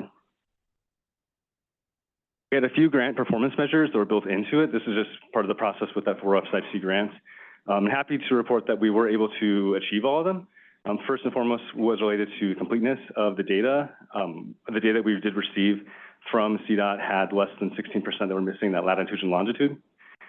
Integration was something that we had developed a process through this grant to link the individual points of data to what's called a linear referencing system, which was really helping to improve the accuracy of our geospatial data, as well as we believe it will help us improve our ability to use the data for greater analysis in the future, and we were able to meet that goal. And also, as far as accessibility, we dramatically increased the amount of users, or at least downloading our data through this process. Outcomes that we are hoping to get through this project and through our final report, the aim of this is really through improved data quality, and largely what that is about the less missing data, improving the timeliness of that data, improving the accessibility of it. So that includes our stakeholders not only just understanding the availability of data, but there are aspects of it that are not immediately available to all that we want to reach. We want to be able to get that into the hands of those who could use it, and continuing to increase the number and depth of the partnerships that we developed, particularly among law enforcement. We've had a lot of law enforcement agencies in the region working with us, and they've been really crucial to understanding this, but we're always looking to bring more in and understand their perspective. But also bringing in some of the post-crash care and those who use the data afterwards, including medical examiners, coroners, and others who can provide important information to the picture. Recommendations really come down to 6 main categories, including improving the general statewide crash reporting practices, specifically including location information, which is, again, one of the major gaps that we have heard from stakeholders. Improving the collection of critical data elements. This includes things such as the harmful event sequence, things that really tell those using it what's happened in a crash as reported by law enforcement.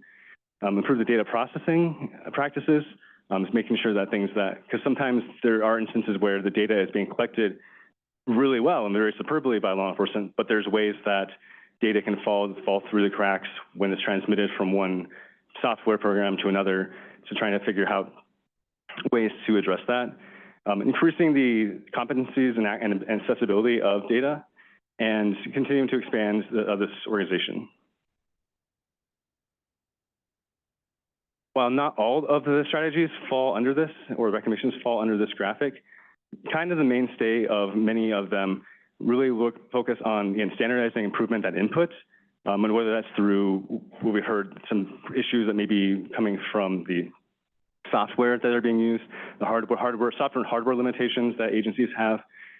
Again, that data transmission where data can be in the database of a law enforcement agency, but when it gets over to the state, there can be issues where it doesn't connect correctly. And also standardization of some of the training. And there's already work being done to improve that, and working with law enforcement agencies and the state to put together videos and trainings that can help with that.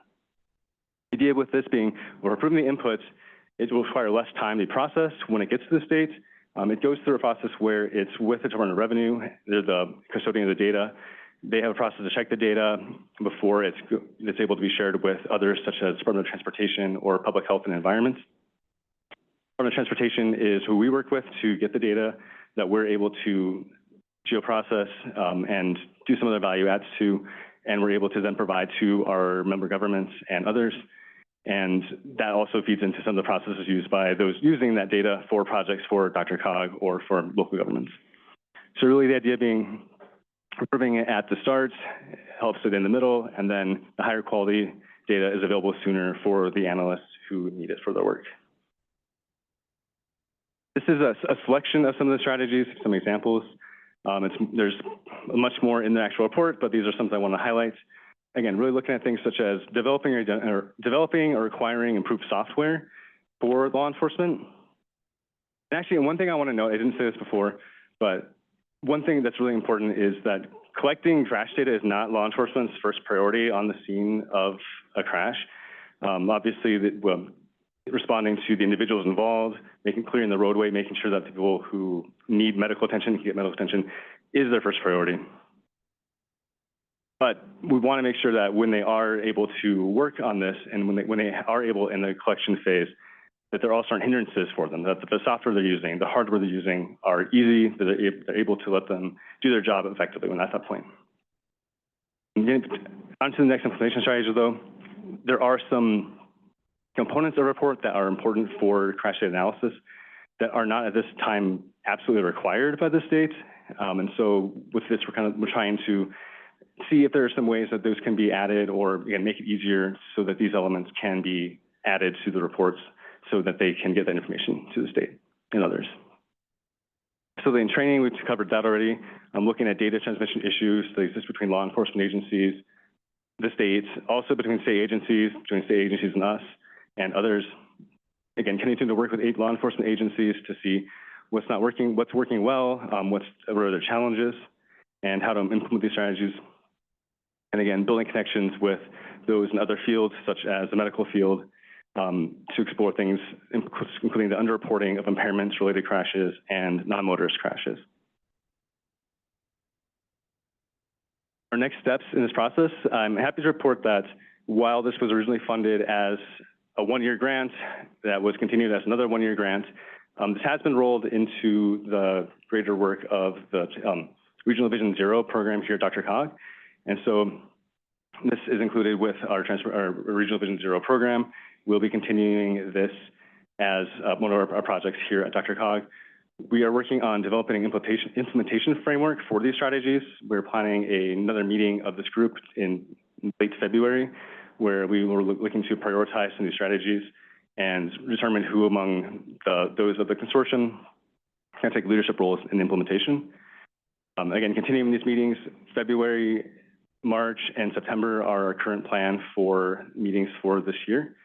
And then continuing, as I said before, but it's really important, building and maintaining these relationships, again, especially among law enforcement, medical field, and of course, the current consortium partners we have, including many local governments in DRCOG, many of the local governments make up this organization, multiple state agencies, and others, including, again, fire districts and just people I never imagined talking to in different advocacy groups, software vendors, just a whole host of people who are really interested in this and passionate about this, and we're fortunate to have so many partners on this project.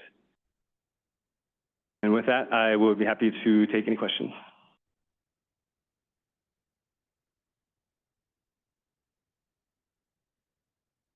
All right, questions. I see Director Harmon, Director Hondo. I'm up first, okay. Yeah. Are you using this data from crashes to help, can local governments access it to make effective decisions in crash problem zones, whether we're looking at focusing on where there are a lot of crashes happening and or reinvesting or redeveloping an area and making sure that we're creating the safest roads possible? Yes, thank you, Director. Yes, DRCOG for many years has provided geospatial data on the open data catalog, and that's been a file that, while it's incredibly useful if you're savvy with GIS and you have that software, it's a file that otherwise is often 50 to 60,000 records, 150 to 200 fields. But one thing that's come out of not just this project, but something that heavily influenced by our project has been the DRCOG Crash Data Dashboard, which is a dashboard that has been developed and released this year, which visualizes all of that data in a rolling 5-year period on an online dashboard. And is much more user-friendly, much more accessible than just trying to figure out how to work through this spreadsheets on yourself. And so that's something that we have published and we think will be very incredibly useful for those. And we've heard from some of our member governments and other partners that they have already used it to effect. Thanks, Eric.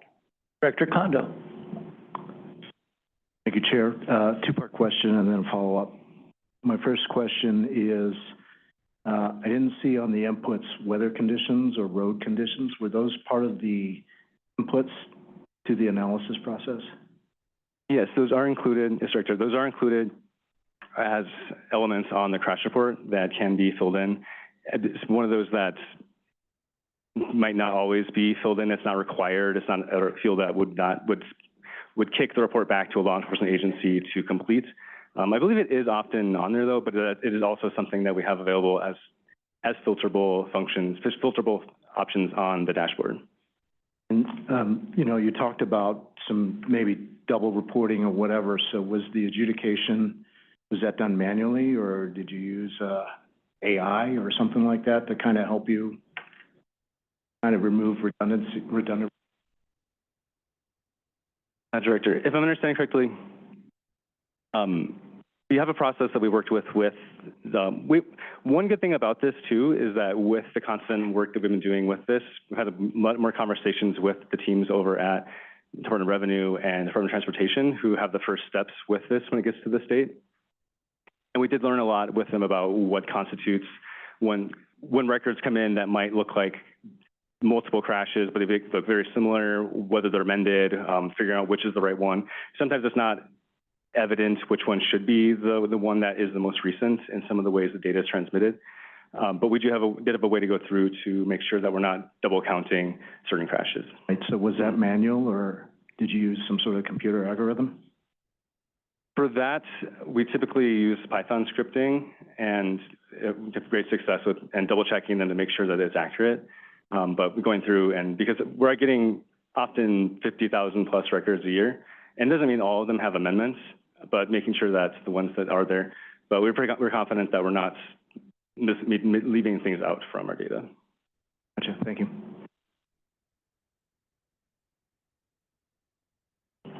A smart comment. I just wanted to say thank you for all this work. I had a chance to poke around the dashboard earlier today. It is so easy to use, even for somebody who is not that savvy when it comes to finding your way around online things, but just really, really helpful. So I just wanted to thank you for the work, and I'm just so pleased that we're making this a permanent part of our Vision Zero work. Director Levy. Thanks. I was curious about, you often see a broad category of distracted driving as a cause of a crash.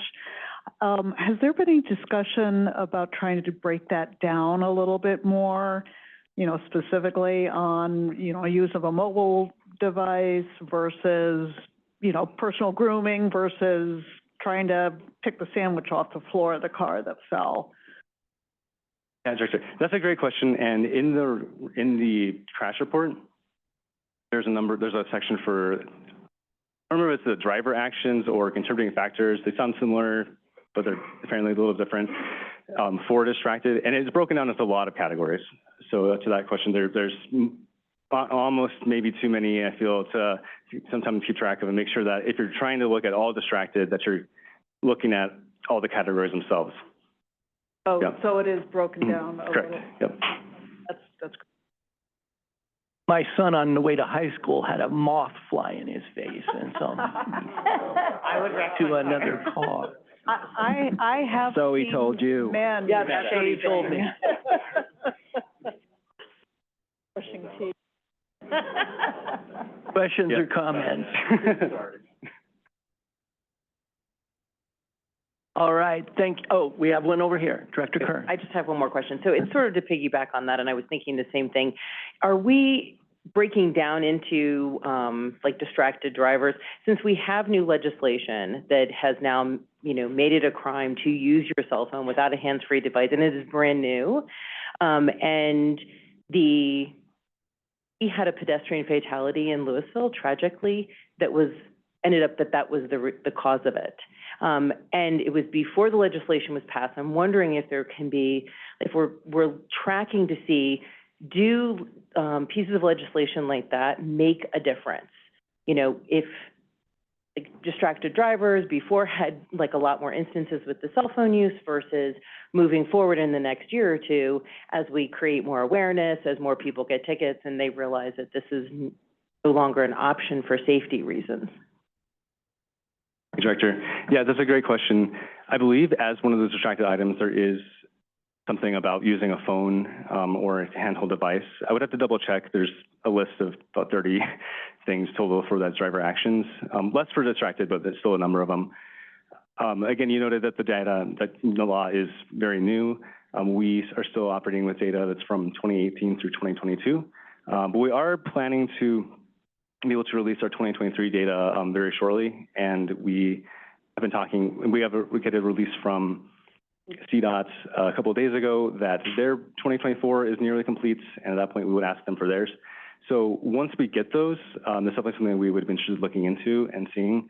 But unfortunately, right now, with the lag in data, we won't be able to, for that law at least, look into the specifics. Thank you for the hard work on the report. The Vision Zero program is fantastic, and statewide, I think it's good for everyone. Director Barr. I just also wanted to pass on my compliments because our transportation engineering team has definitely utilized this data in more than one capacity for both our pedestrian and vulnerable road user Safer Streets program that we were kicking off in this last year.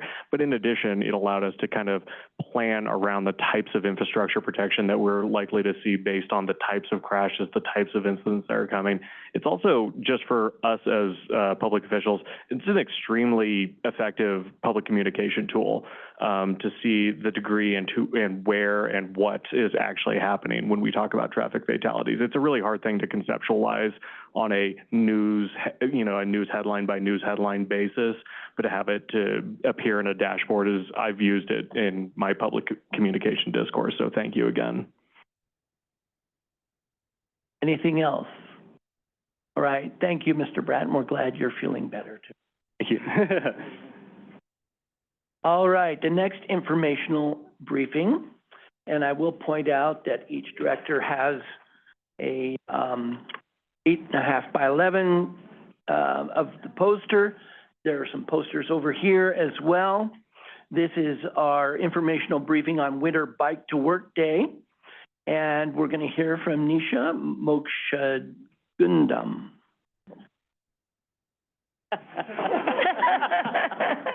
I practiced that when I Nisha. Thank you, Mr. Chair. I've been practicing. I did. Well, thank you all for your time tonight, and I'm so excited to be here today to talk about Winter Bike to Work Day, which, as you all know, is one of our fun events that we host annually, and this year it coincides with Valentine's Day, as you can tell from all of your beautifully designed handouts and posters.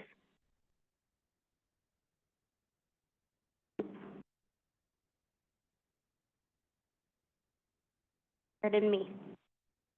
All right, so in this presentation, I'm going to talk a little bit about the Way to Go program, and I would just like to share a little bit about the Winter and the June Bike to Work Day events, which we host annually. I'll talk a little bit about what makes Winter Bike to Work Day such a fun and special event, and we'll dive into some stats from the 2024 event. We obviously want to see much greater participation this year, so we are going to be rounding things out with a lot of opportunities for each of you as DRCOG board members to support this event.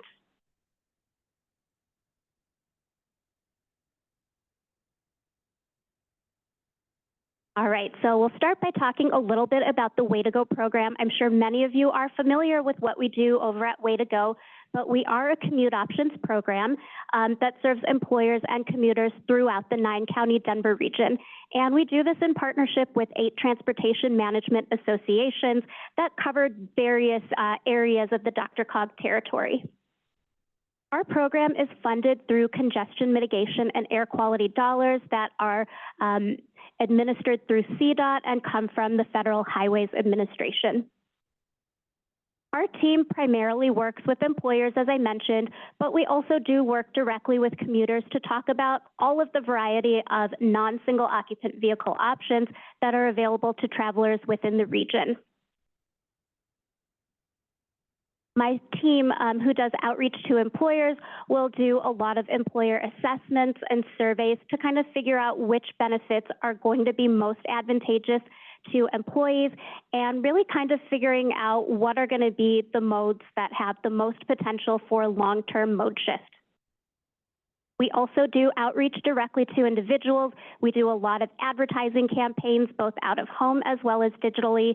And we also do direct commute consultations with individuals, not just employers, to do route planning and other types of travel training. So we're happy to work with all kinds of entities and individuals throughout the region. So we do all of this work in a variety of ways, and one of the ways we highlight the work we do is through these fun events, including Winter Bike to Work Day.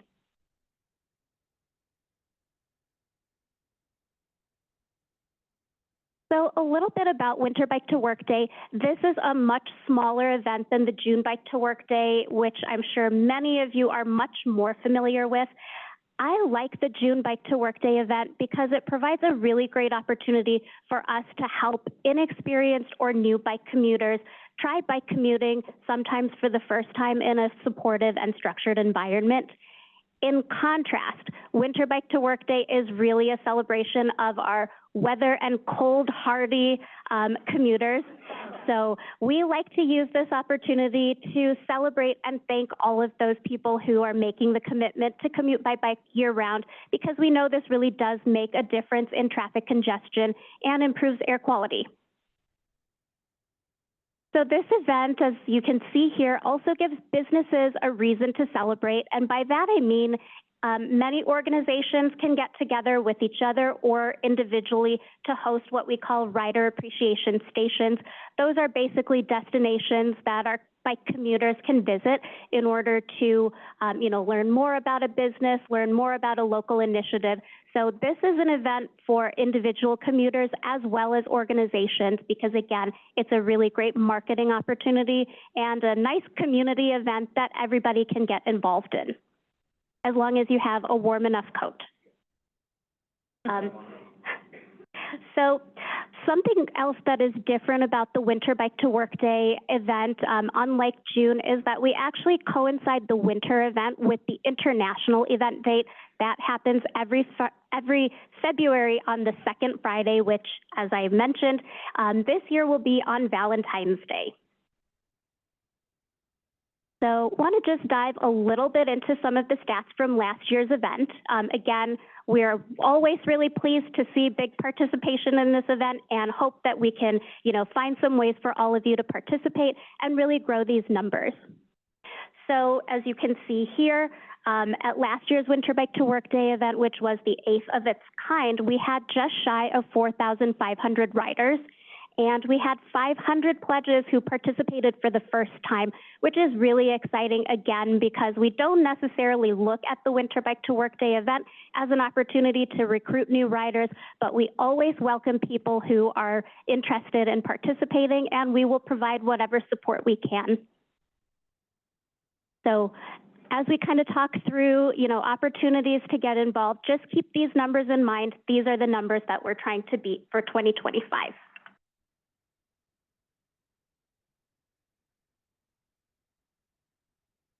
All right, so now we're going to dive into some, I think, very easy ways that everybody can get involved. Of course, if you want to get involved in a more in-depth and, committed way, reach out to my team. We'd be happy to work with each of you individually to figure out ways you can contribute. But I did want to mention that one of the biggest things that we would ask all of you to do is, if you know of any local businesses who would like to participate in the event, please connect them with us.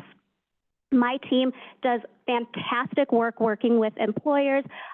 They'll do presentations to local chambers of commerce, economic development groups, all to sort of highlight the benefits of this event and, of course, to make it easier for people to participate. If you can leverage your professional network of local governments, we would also, like I said, appreciate those introductions.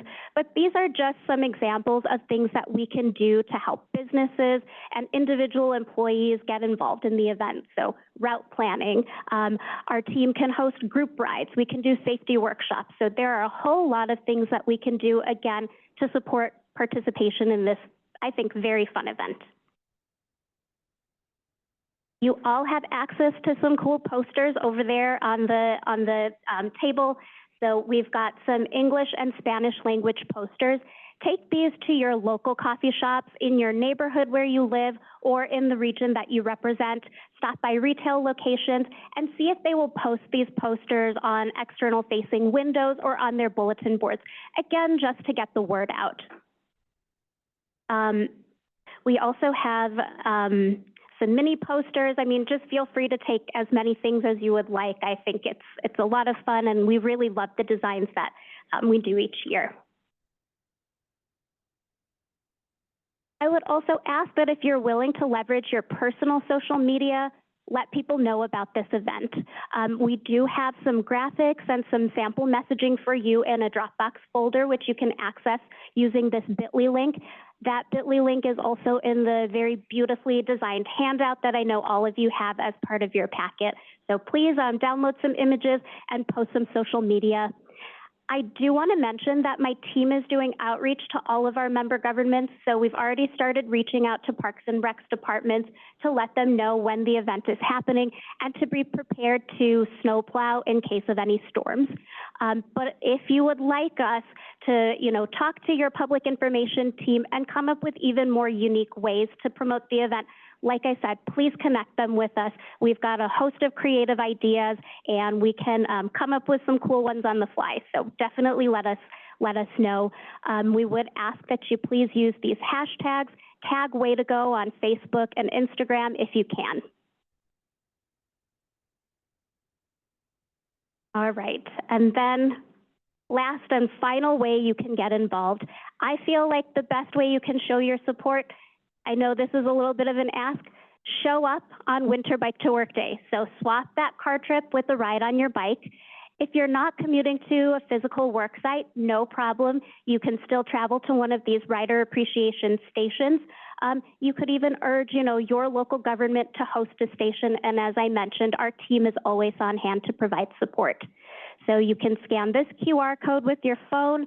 You can scan the QR code that's on your handout. But as I mentioned, if you pledge to ride, it not only shows us that you support the event, but it also shows the public that you care about Winter Bike to Work Day.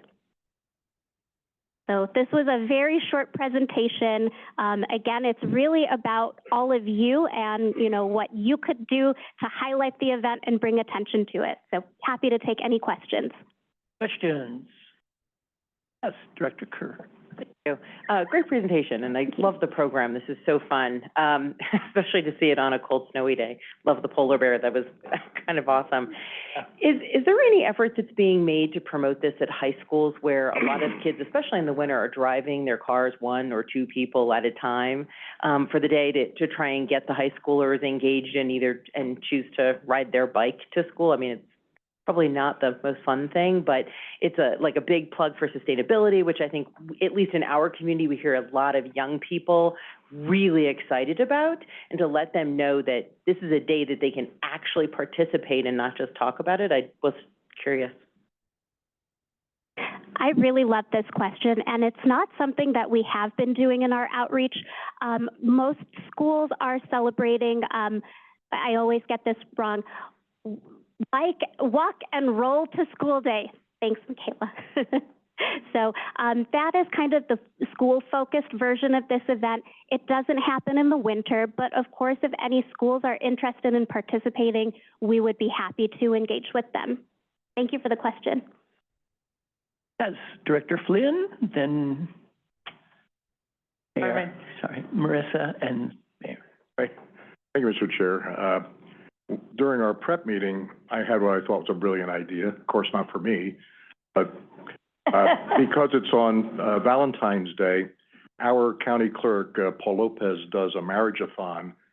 And if there's a possibility to cross-promote, if some of the way stations in some of your jurisdictions could offer your clerks or your mayor or an official or a captain of a boat or something, whatever, to do a wedding on the way in, that would be kind of a cool promotion too. They could come in on separate bikes and leave on a bike built for two or something like that,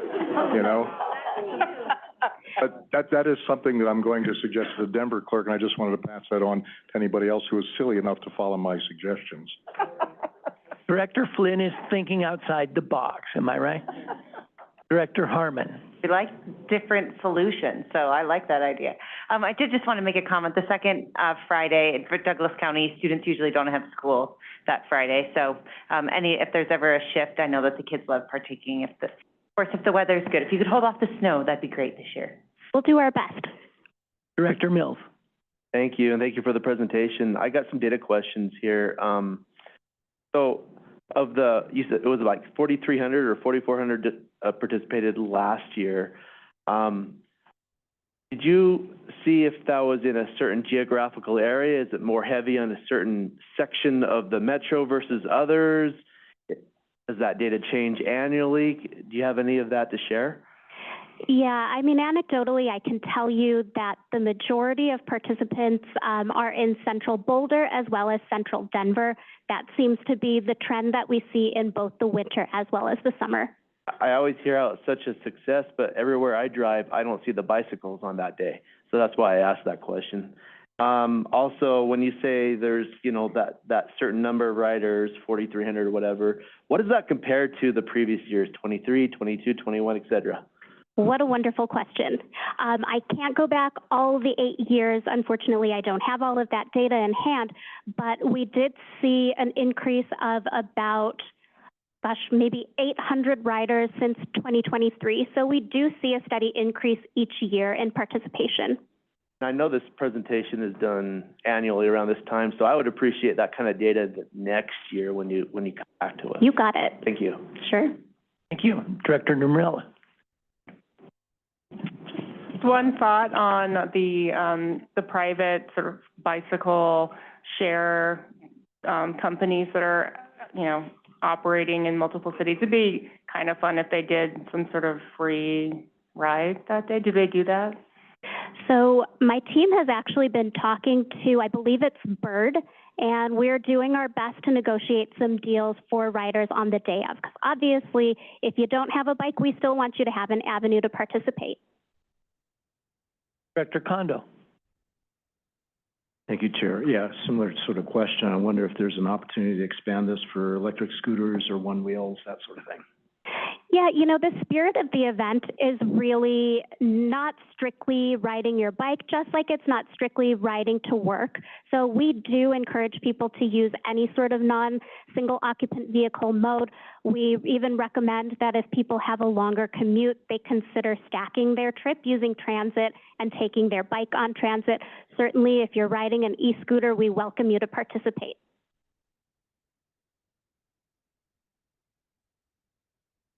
Any other questions or comments? Yes, Director Maurer. A summer event, there's a T-shirt. Is there a T-shirt winter event? I wish, you know, we can start planning for something like that. I would love to have a T-shirt. In fact, you're not the first one who has looked at this beautiful branding and said, we would love to have this on a hat, a shirt. At the moment, we don't have any plans to have merchandise for winter, but as I mentioned, we can certainly explore that. Thank you. Director Ricks. Thank you, sir, very much. I just wanted to point out, because we talked a little bit about the branding and design.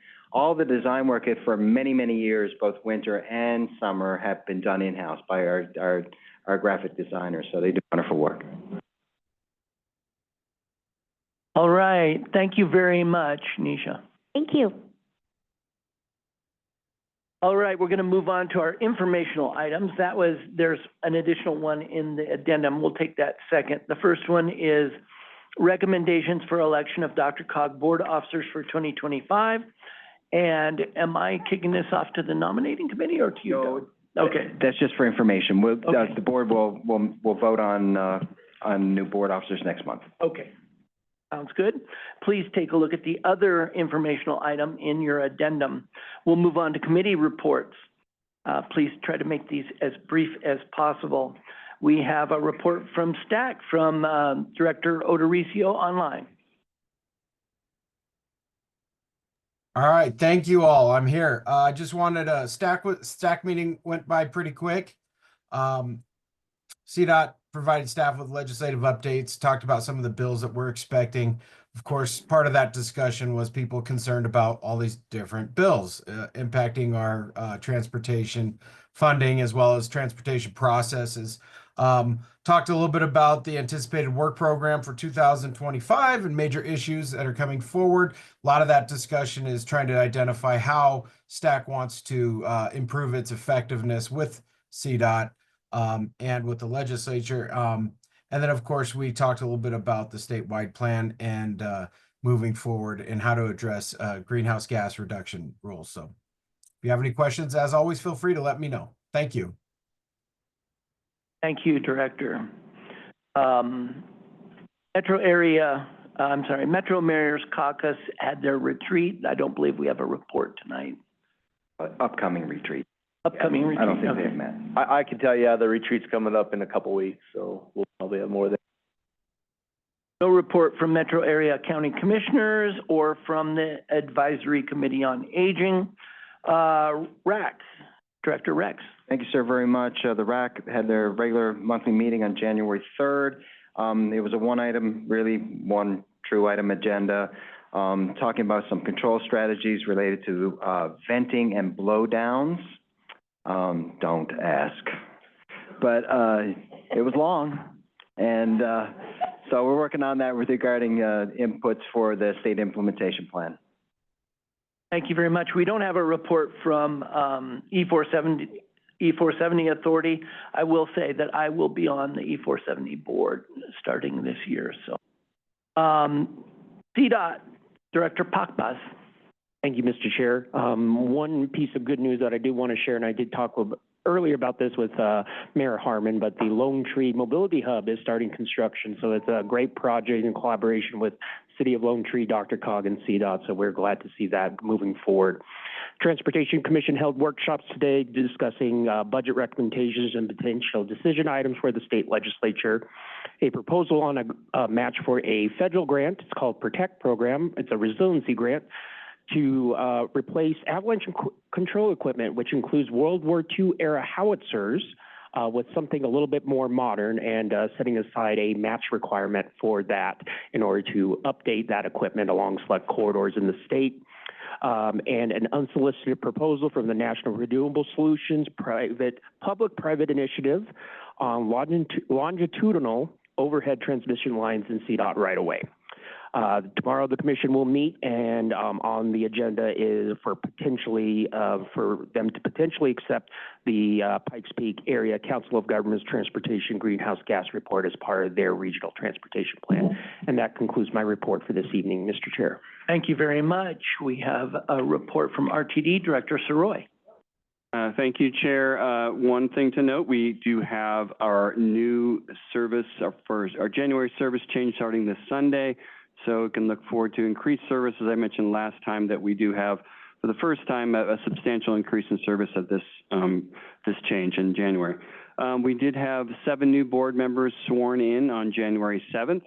And then there was a new chair elected, Julian Bouquet from District G in Douglas County. So he is our new board chair. I also wanted to mention that we did initiate our bus stop infrastructure accessibility assessment, kind of a long name for our study, but we're going to be working with local jurisdictions to look at our bus stops throughout the system, over 9,000 bus stops in our system, and looking at ways that we can maybe develop a better, more coordinated effort to have an improvement plan for those bus stops, because it's really a partnership between local jurisdictions and RTD on that. And then lastly, I'll just say that we do continue our positive trend in terms of hiring, the ongoing things. So again, positive in terms of, future service increases. So we'll hopefully keep that up. Thanks. Thank you very much. That concludes our reports. Could I have Director Peck come up to the front, please?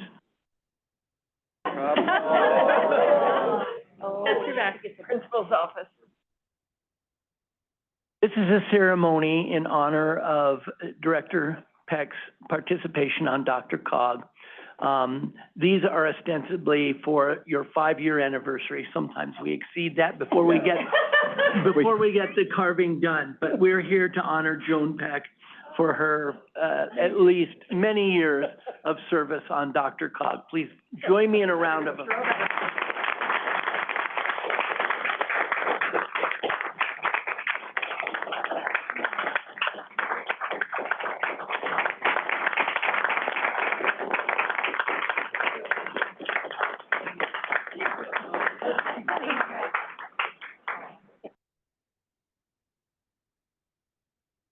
And so, seeing we're on the subject, I have 2 more to hand out to past board members. I'm going to ask one for Mayor Brockett. Nicole, if you would take that for me, because he asks me every time I see him. and for Director Sangren, would you mind taking it, Director Martinez, to Jessica? That'd be wonderful. All right, I'll give them to you. Excellent. All right. Reminder that our next meeting will be February 19th. So after Winter Bike to Work Day. And is there anything else for the good of the order? Make sure you have a parking pass if you parked in the garage downstairs. Melinda has those. Oh. All right, we are adjourned.